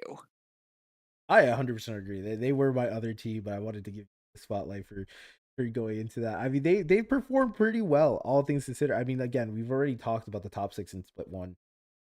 They are kind of like the teams to look out for, and then we already highlighted the top 12 overall. But like outside of that, I think the Splatlanders are there. I mean, they perform well. They are fun to watch, exactly like you said, and they're am I wrong in saying that they're a pretty legacy team or school, at least in terms of New Jersey Institute of Technology? They've been pumping out really good players, or at least the players stick around for a lot of years. I was gonna say they actually really, I would say it's pure development, because a lot of the players from Splatlanders, as far as I am aware, and they can always reach out to me and correct me, but the only person to ever go to NJT that had experience in comp was Fishy. And Fishy, not Fish. I know there's a couple different Fishies, but every username has like 3 variations of different people using. True. Not mine. True. But yeah, so the Splatlanders really have been a testament to you can develop players to be like CCA Div 1 caliber, because we've seen it with them. Every time it seems like we kind of expect the Splatlanders to take a step back, they take a step forward instead and surprise everybody. So I think that we're looking for that next step from them, because I think they did have a couple of people graduate, but they are hanging on around Div 1. So we'll have to see. Right, yeah, and I agree with you there. I mean, our development goes absolutely insane. I love seeing teams that, and schools in general, that really invest in to their newer players, because like Peter said, that those new players sometimes they just come in with a random weapon. You're like, how do we work with this? At least it's good enough. At least on the tier list, it's at least a B tier. So let's figure that out. And if you have to teach them a whole new weapon, that's... not even that. Like Rail has a recycled Brella one trick. And that is a crazy and he one trick. no, and he absolutely kills it. That's like, crazy. They're doing so well. It's crazy. Especially for their first couple tournaments, the results that they've been putting out, and this is my Purdue bias showing through. But like, they bring out the recycled Brella, and it works for them. I believe they've got a player on Flingza, they've got a player on Slosher, and they've got Chargers. But yeah, that recycled Brella is their pocket pick, and it works.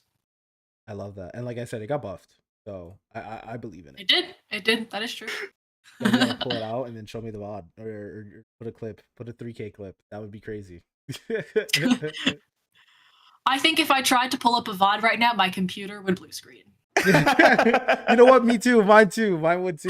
Truthfully, if the stream has said anything, but again, knock on wood, we've been stable. I don't know if y'all know this, but like, I've never owned a PC. Oh, my broadcasting for NA League, for the episode of the NA League show that I was on, for SAC, for Cloudburst, for Midway, all of that has been done on my non-gaming laptop. That's crazy. Love that.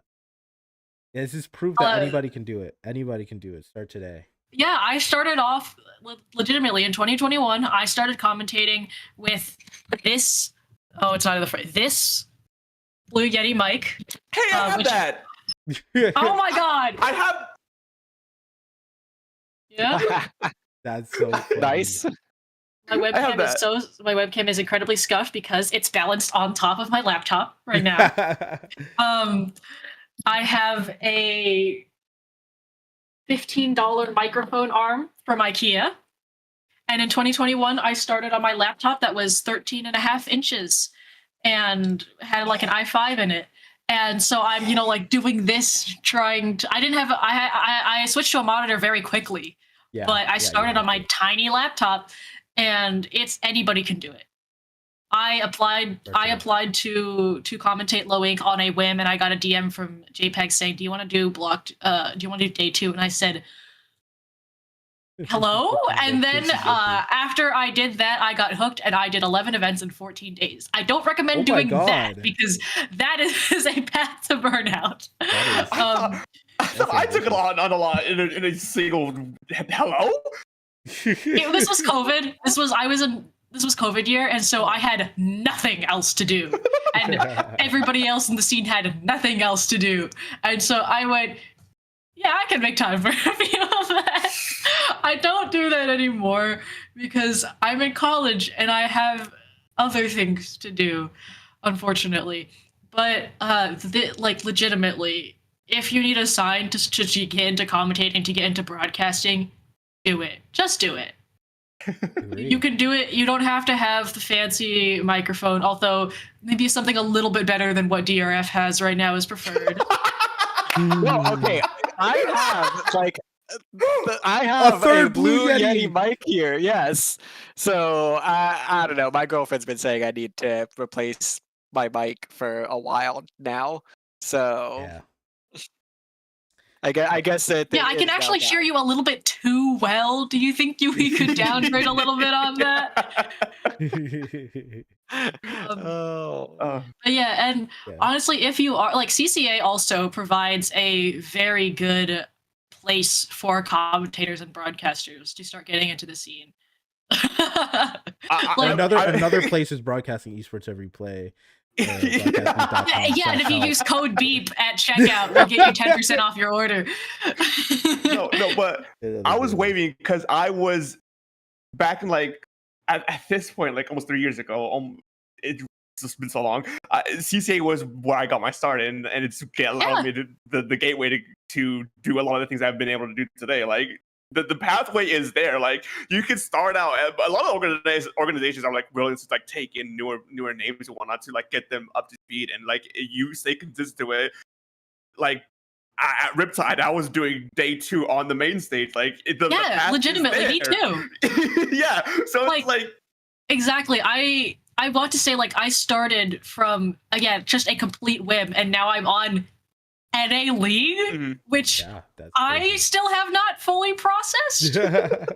Like, I've done NA League, I've done Riptide 5 times. Can you believe that? There's been 5 Riptides. There's been 5 Riptides. There's been 5 Riptides, and I've been to all 5 of them to Yap.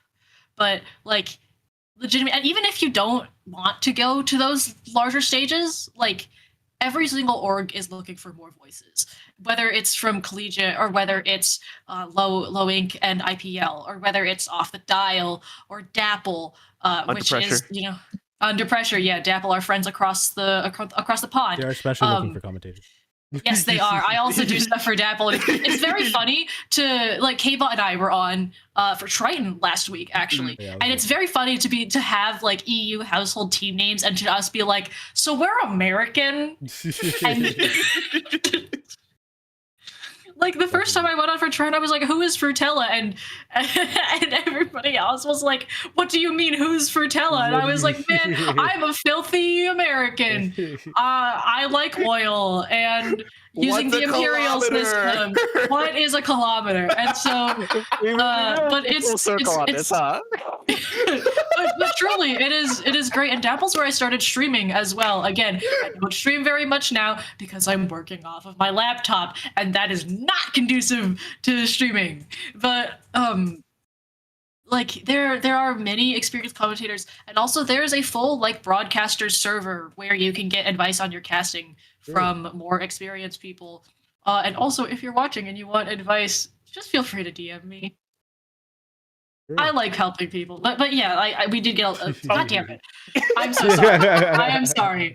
This is not. You know, when I did this, I had this same setup for the NA League, and it worked completely fine. So I'm not really sure why I started up it. It did not fall once.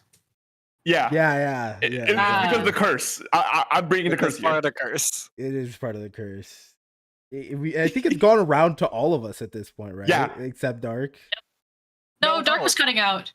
Oh yeah, that's right. No, okay, so short story time. Whenever I have my camera on, my computer doesn't like when there's too many USB ports active at the same time. So with my camera plugged in, it will actively turn down my volume for my microphone automatically. I have no idea why it does it. I have no idea how to fix it other than just to never have my camera plugged in. And it was working for a while, mind you. Like, beforehand and past broadcasts with cameras, it wasn't a problem. I thought it just magically went away. But it wasn't until today, mid-broadcast, when the problem came back. And I'm like, great, I don't know how to fix it. Hey, you're just like, man, this is too much for me. We gotta slow it down here. It's working, though. Working. That's what matters. Okay. Sorry to sidetrack us from ranking. It was an important talk. And if you want to figure out more stuff about a European Splatoon in general, we do have an up last week's episode on Splat Chat. I'll talk all about that, and we'll also hopefully no confirmation, but we will hopefully be watch partying Octofest. So, you know, plenty of European, and there's NSC, but we're not doing an NSC power ranking. We're doing CCA power ranking. Let's go America, because there's no European or Japanese team as of now. DRF plans to go international. Pipple. Hey, we can certainly hope. We're trying to lure in the UKTs right now, but that remains to be seen. So for now, we're restricted to Collegiate Crossfire for our friends across the pond. But hey, the door's open. The CCA is not region locked. But regardless, there are Canada teams. Sorry, was it? They are Canada teams. Yes, right? There are Canada teams, just not a Div 1. And we only care about Div 1. Everybody else can go home. As far as this ranking's concerned, we only could care about Div 1. That's the CCA's job. It's the CCA's job to promote the other divs. Well, I can't say that. That's crazy. That's crazy. Yeah, I was saying. I'm still waiting for GD to bring back Fanshawe College. Oh my gosh, yeah. My goats had a good run last semester, but hoping that maybe we'll see him next semester, or maybe in Split 2. I don't know. But regardless, I'm hoping so, because slightly unrelated. When it comes to Canadian teams, even just in random Splatoon or anything Splatoon, you only see like one or two, and they're good. But they've never thought, perhaps we should just make it a Canadian. they refuse to. But as for non-Canadians, Dark, give me one team. Give me one team. No, I actually have been sitting on this for a while throughout that entire commentary talk right there. I don't know what, but I'm like looking at the list and like trying to like see like what's been really calling out for me. And this entire time, Onsu Scarlet has been calling for me. I've seen a lot of these teams already, like from my commentary runs, and you know there really isn't that like I'm not like shocked by any of the names here. You know, it's just names that I've grown to like known and seen and watched throughout my time here with the CCA. But there's something about this semester and Onsu Scarlet that it's calling to me, and I couldn't tell you more than just like this feeling. And you know, maybe with the split too, with a lot of these bigger top dog teams gone out of the rate running for now, you know, this could be their chance to like surprise and blindside a lot of the teams that are currently anyways above them, you know. But there's just something there. I have this hunch for some reason. Got a hunch, and it's what you got to do. You got to trust your gut feeling here. And I have to say, I think aside from Towson is no, Towson is in is it Pennsylvania? actually Shoot, I always forget. CCA head. What's the answer? What's the answer? Let me ping Plant real quick and ask where Towson is. It is in Maryland. You're correct. Ah, right. I made the Div 1 map. I did it. I swear I knew where it was. Fair enough. Ah, it's the only Maryland team.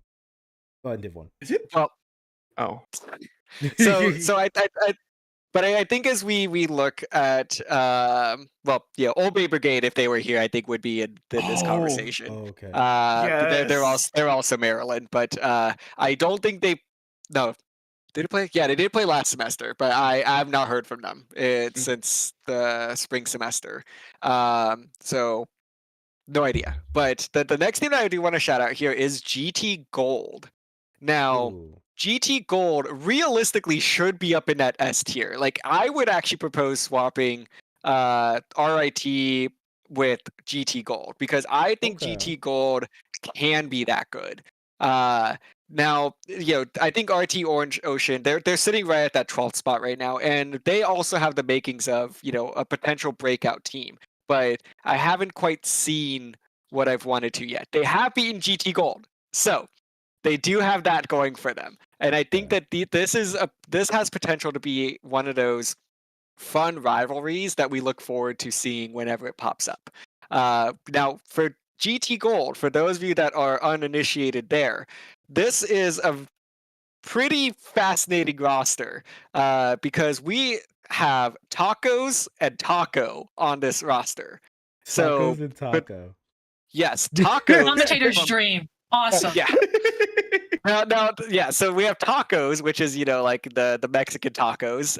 This is from Pollo. Okay. So the Div X Pollo that beat Black Lotus week 1 of Ludi this past season.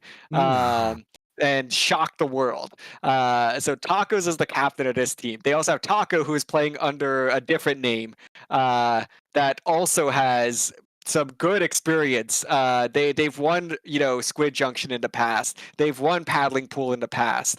They've won Girls Duo Cup. They've won Battle for BIPOC.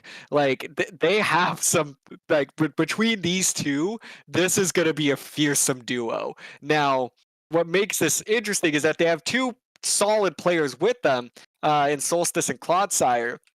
And now their fifth, Super Mario, is a brand new player. So I don't know how much Super Mario is actually, how much playtime they're actually getting, but we've run this experiment before where we had I'm totally blanking on the name, but Florida Gulf Coast University. It was, you know, a Div X player carrying two players that played the game, and it's someone a fourth that they bought the game for in order to run a team.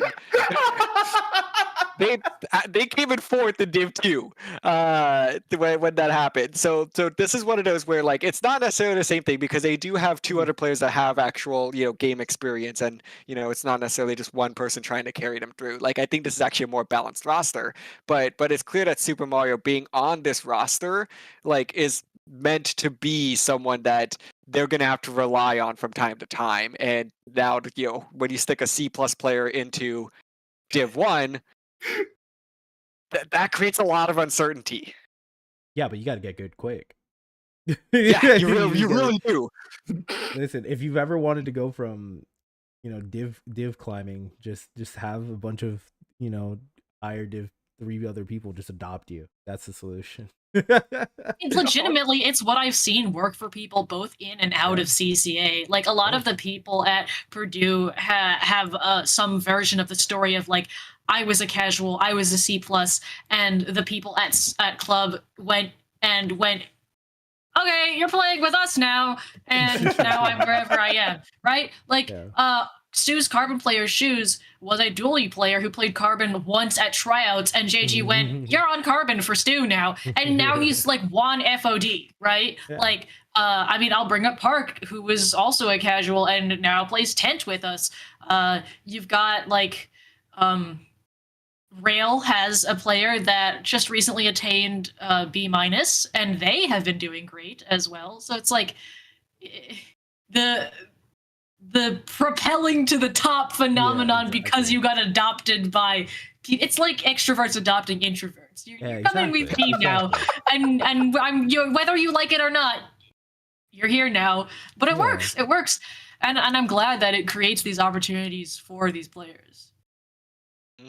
Absolutely. And I guess Georgia Tech, they're gonna do it. They're gonna do exactly that. They're gonna abduct a non-X rank player into making finals, and I'm looking forward to that. DRF, we will hold you to that, so I will leave Georgia Tech go there because I think it's funny. So if they don't make it, if your prediction doesn't come true, you're never allowed on beat ever again. The first loser in beep history. There you go. You better be ready. The DRF is going to start breaking the bracket at this point. Yeah. You forget to have that power now. Yeah. Just modify a few variables here and Photoshop this here.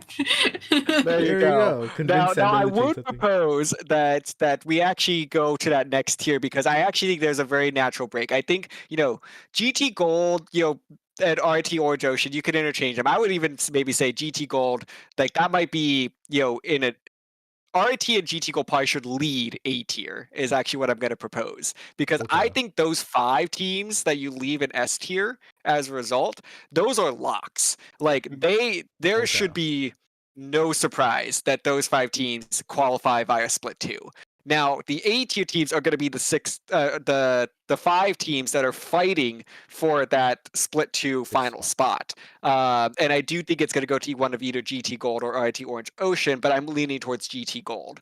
And then those 4 teams that are left behind, that is who I think is going to round out the top 16 for circuit finals.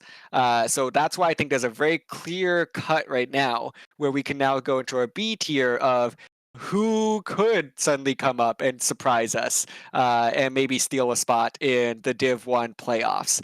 That's where I'm going to start proposing the MSU Amethysts, the Golden Barracudas, the H-Town Rebels, the Deep Fish Pizza.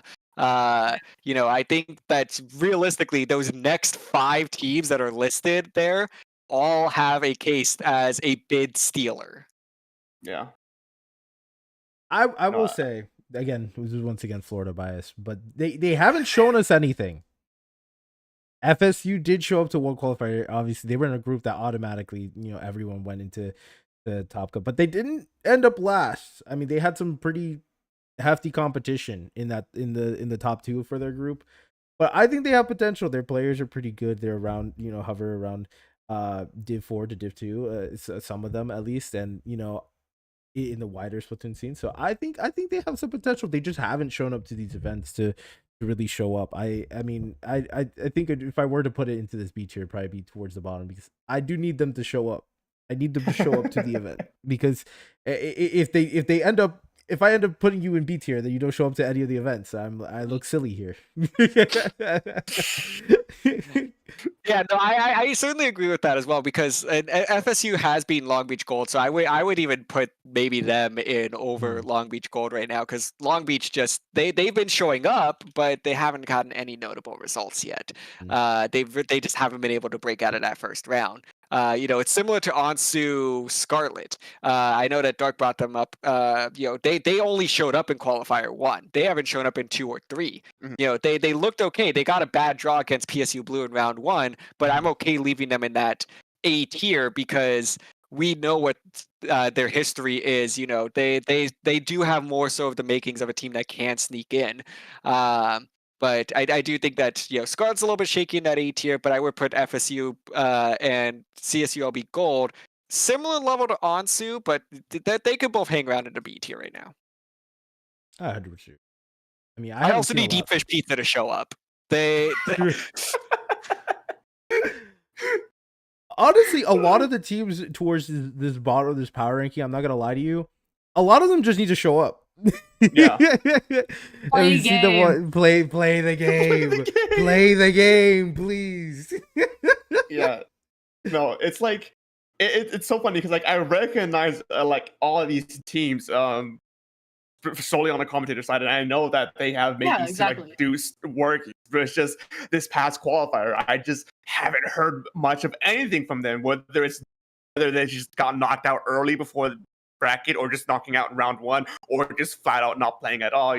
It's not them being down here. Is not the fact that like, oh, they're just never gonna make the finals or whatever. No, that's not the case. It's just the fact that I don't think there's just enough information to be able to truly say like where a lot of these players, a lot of these teams stand, because it's just really, if it's just a bad draw, it's a bad draw, right? And you really can't do much about that, right? But if you just also just don't play the game, how can we properly like say like, yeah, we think we should be here when you actually should be here, but we don't have the data to tell where you should go. So it's just like, to conjecture so much.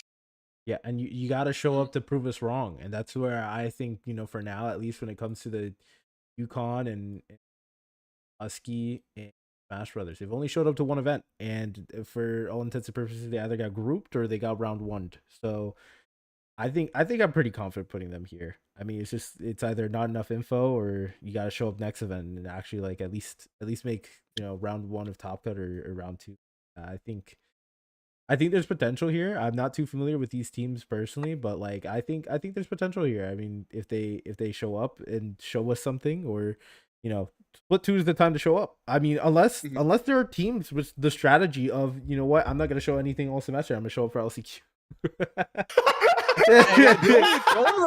And that's a legitimate strategy. I've heard that there are teams that are genuinely considering that. What? But no way. It would be the craziest strategy to just play, but you do have to play 1 qualifier. That is the minimum requirement.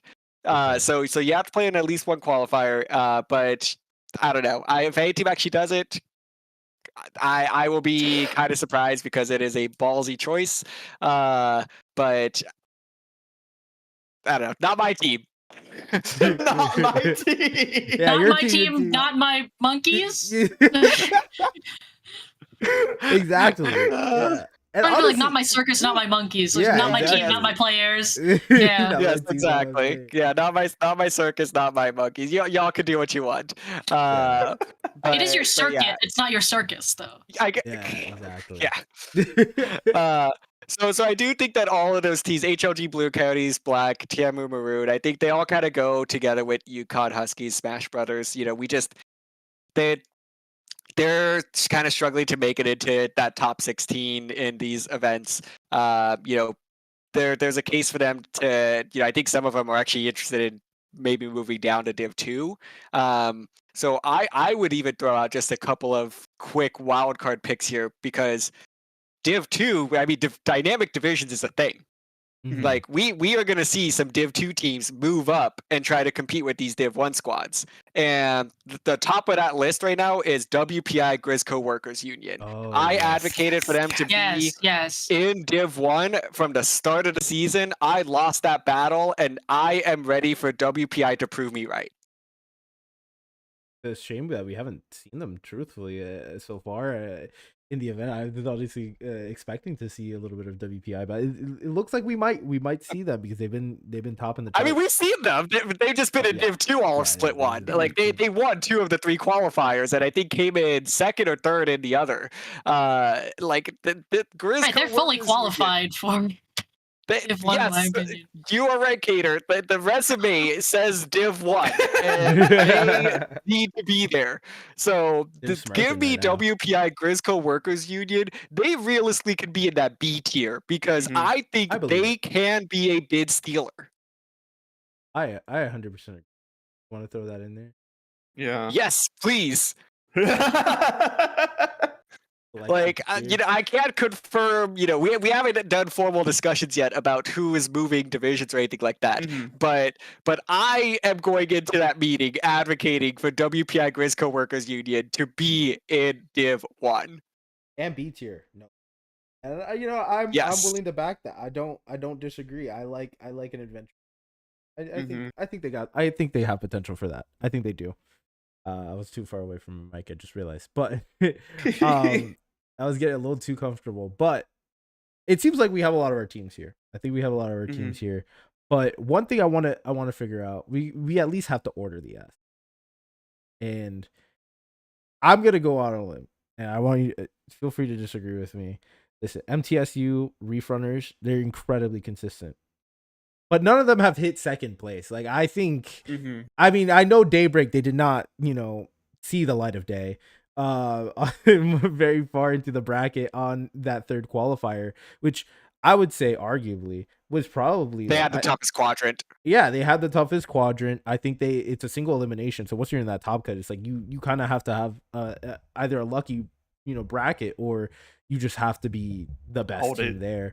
Yeah. And maybe they're not best team there yet, but this is why, this is the 7th through 12th, this is the split 2 power rankings. I think, if you're able to make it, even if it's, you could say, some may say qualifier 2 maybe was a little easier aside from VCU because it's less signups, but I don't know. I think they I feel like if you say that, you're also discrediting the work that they put in.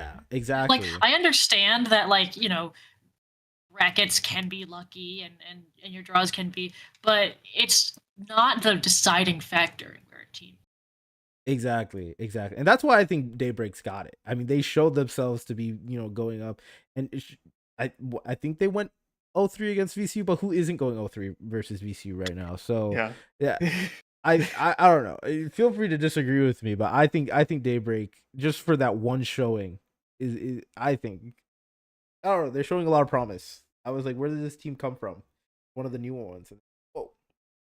And where does this team come from? They've been around. They just haven't had like every.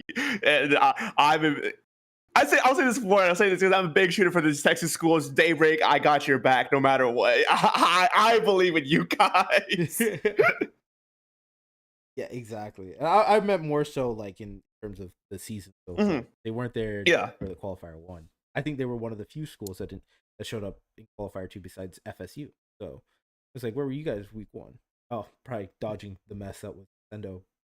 But again, I sure do love testing my tools to make sure they work. No, I understand that you guys couldn't have seen that one coming, but it was really funny to see the screenshots of just like CCA. Yep. Yeah. We'll get a shirt going for this one too. I survived the CCA circuit qualifier 1, the Sendo explosion. Incident. Yeah. That's getting a plaque in the CCA like building in 10 years, so like a history. Yep. Let it be known that me and Hammy on the mainstream held that down on the mic 45 minutes straight, just vamping for as long as for that entire time before we eventually took a break. That was me and Hammy there. It was giving block one of Riptide. Like That's so funny. Oh my gosh. And respect Yeah. to you Commentator's guys, worst nightmare. I'm gonna be Space honest. to fill. I was yeah, exactly. I was just like, you guys could go to break. We didn't even go live yet. You know, I didn't even show you guys. So I was like, you know what, you guys are staff. Let's go figure out what that because we were on the IPL stream, so we didn't want to yap. But yeah, exactly. Like they dodged it. They dodged a bullet, arguably, and they showed out. I think they showed out really well. I don't know. Anyone think MTSU or Reef Runners deserves that top spot over Daybreak? Oh, I'll vouch for Reef Runners. Reef Runners would be my number one pick of these 5 to be the number one team, you know, of Split 2. I think that Reef Runners is just a little bit more consistent, like you had said, CKK. So I would fully anticipate them being the ones to break through. You know, I ultimately can see any of Daybreak, Reef Runners, Skyfall, or even Drexel finishing number 1. Yeah. But you know, I could concede it one way or another. But in my opinion, if I had to list a few right now, it would be Reef Runners, Skyfall, Drexel, Daybreak. I think that Daybreak, you know, while a good team, the inconsistencies are just a little bit too much. Whereas with Reef Runner, Skyfall, and Drexel, we're seeing them at least hit top 8 every single week. You know, other than Drexel's, you know, ending up in that quadrant of death last qualifier. And they still made out fifth. Drexel has a 4th place under their belt, a 5th place under their belt. Skyfall, I think, has like 2 5th places under their belt. Reef Runners with a 3rd place, I think. I think that peak results speak more. You know, sorry, a mix of peak results and consistency, where I think, yeah, Daybreak does have the best peak result of these teams, but the other teams are a little bit more consistent, even if the peak doesn't match Daybreak. Mm-hmm. Yeah. Okay, here's my thing, because like I think because of this new like group, like we don't have these killers, right? We don't have the killers in VCU, we don't have these killers in PSU, we don't have, you know, Florida to just like absolutely curb stomp your run. I think like what you said, the 7th through 12th, they're pretty evenly matched. Like this is probably going to be the most exciting, like, you know, tit for tat like split so far, especially among like the first the top 6 teams that we, or the top 5 teams that we have here. So in my opinion, the peak does matter, because one peak win, and then I think Daybreak's like, obviously they're not gonna, I don't think they'll fall outside of the top 8 this split, assuming, you know, nobody from, you know, who qualified in split 1 decides, you know what, I'm gonna play this one for fun. As long as that one doesn't happen, I really see a hard time Daybreak really making under that top 8. And I guess like if they have that higher peak, if we see one more second place run, or it doesn't even have to be a second place run, like it just 100. I mean, again, Reef Runners, Skyfall, Drexel, even I would argue. I mean, I love Unites, really, genuinely, but like I would put Drexel. They've at least got the 4th place. Like I feel like getting a 100 matters a lot, especially between these top 6, because I think we have a chance of seeing a different like first place for all days. But that, I mean, you do have a good point when it comes to Reef Runners and Skyfall. That consistency might do them good, because, you know, who knows, maybe Daybreak goes down to the G2. But I'm willing to put Reef Runners in. I'm willing to that. But I think Daybreak is they're gonna get a 1st. Maybe they get a 4th. But I think that 1st is gonna do a lot more than Skyfall. I don't know. I don't foresee a lot of it is gonna depend on the disruption that the split 1 qualifier teams, like how much, you know, spoiler maker do they want to play? Because they can play in split 2, because they still have points up for grabs if they want to get a better overall seed going into finals. True, yeah. That's why PSU Blue is playing. You know, I fully anticipate Las Crituras to like not show their face in split 2. I think they made the dance, and they know that whatever seed they're in, they're gonna end up in the top 3 favorites to win, regardless. So a team like Las Crituras, you remove them from the equation, it's still really interesting because we see PSU Blue being very vulnerable, dropping sets. You are gonna see Death Roll. I think they're going to play some. Haley will probably play some because they still have scores to settle with each other. So I think that we'll see them not as frequently. We might see them, maybe play only 1, maybe 2 qualifiers, which will allow room for these other teams to sneak in. But these teams still have to beat the best, the teams that have already qualified, in order to make their case. With that said, I actually didn't realize that. I thought it was less likely than it. Okay, I'm willing to see Daybreak where they are then, because if a PSU does show up, I could see them falling. I could see them falling. And it's single elimination, getting knocked out. Groups is what you get. So I'm willing. I understand that. I could definitely see, because I didn't consider the seeding factor going into finals. If that's true, because I'm not gonna lie, UF UF is the one I always think of because they have the best points for one of the best. Or they've already played in 3, honestly. they could just play and just bomb out, and I think they would still end up being a top 3 seed. I think they played their share. So, and if you're right, and I'm gonna be honest with you, it's a good point. I think VCU is. Yeah. VCU's, we're not going to see them for a month and a half. Like it's and I've already accepted that. Okay, in that case, I'm also, again, as much as I want to be biased, I'm keeping Drexel over Knights. I love my Knights, and they are there. I don't think they're gonna miss it this time. It is so painful right now to be a UCF fan. I really love them, but they make me cry, and I say that from somebody who actively watches and does stuff for them. But I think they're definitely gonna make it comfortably. I just, like you said, but I think unless they go crazy, they have won a qualifier before where they could try to do it again. I'd be mighty impressed if they do, and I will be there. I'll be the loudest. Trust me, I will. But I think this is fair. I mean, unless there's any objections to the S tier ordering. I'm happy.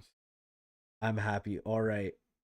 I'm gonna take a screenshot. So everyone, give your best face for social media.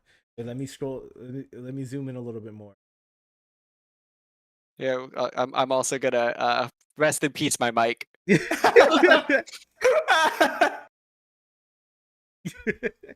All right, we got our picture. We did our work. We did our clip farming. And if you're still watching, where's Dayton Falco? What was that in chat? Wait, I need to see. What do you say? What happened? Oh, where's Dayton? Where's Dayton? My gosh. I'll throw Dayton in there for you. What? They're making one day Dayton will make it to Div 1, I believe. Hey, I mean, they need another Ohio team. It can't just be Onsu. It's like we have them Onsu as the highest Midwestern team. There's not a lot of Midwestern teams, period. And the 2 that are here, they're right next to each other in terms of power level, according to us. But yeah. I gotta work on the map again because I forget where everybody is.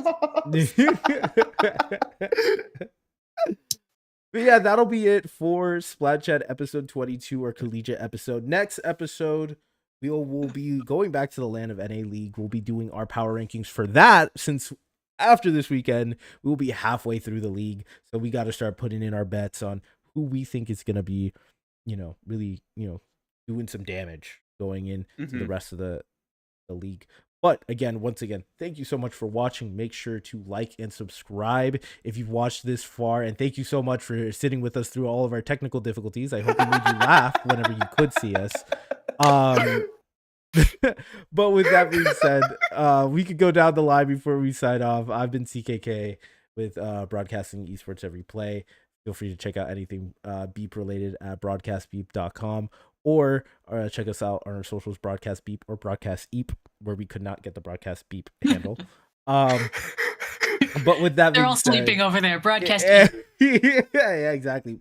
That's our Twitter, because we don't use it. But DRF, where can people find you? DRF-Splatoon on Blue Sky. Try DRF on Twitch, and as usual, you can find me over at the CCA channel covering all things Collegiate Splatoon. All right, chaedr. I mean, I think everyone's seen you this past weekend, but where can people find you?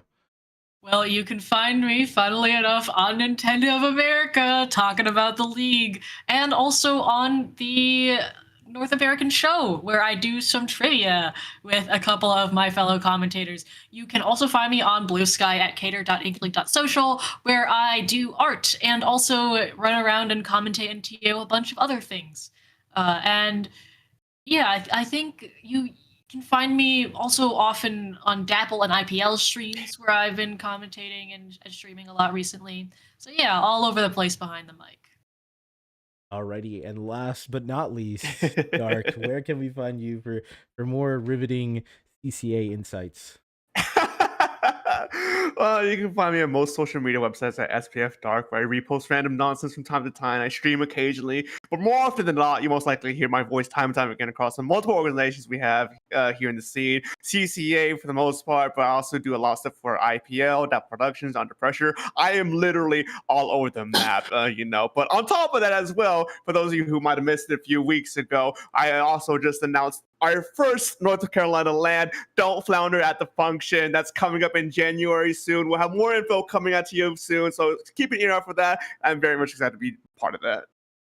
Yeah, absolutely. And one last thing, because you mentioned Don't Flounder at the LAN, make sure to watch some of the interviews. We've had some people that we've interviewed on this channel, on the YouTube channel, talking about a lot of the lands that they're looking forward to, and Don't Flounder LAN was one of them. I won't spoil for you who, but make sure to check that out on our YouTube channels. Yeah, with that, that's Splat Chat episode 22. We'll be back next week with a lot more exciting stuff, and thank you all for watching.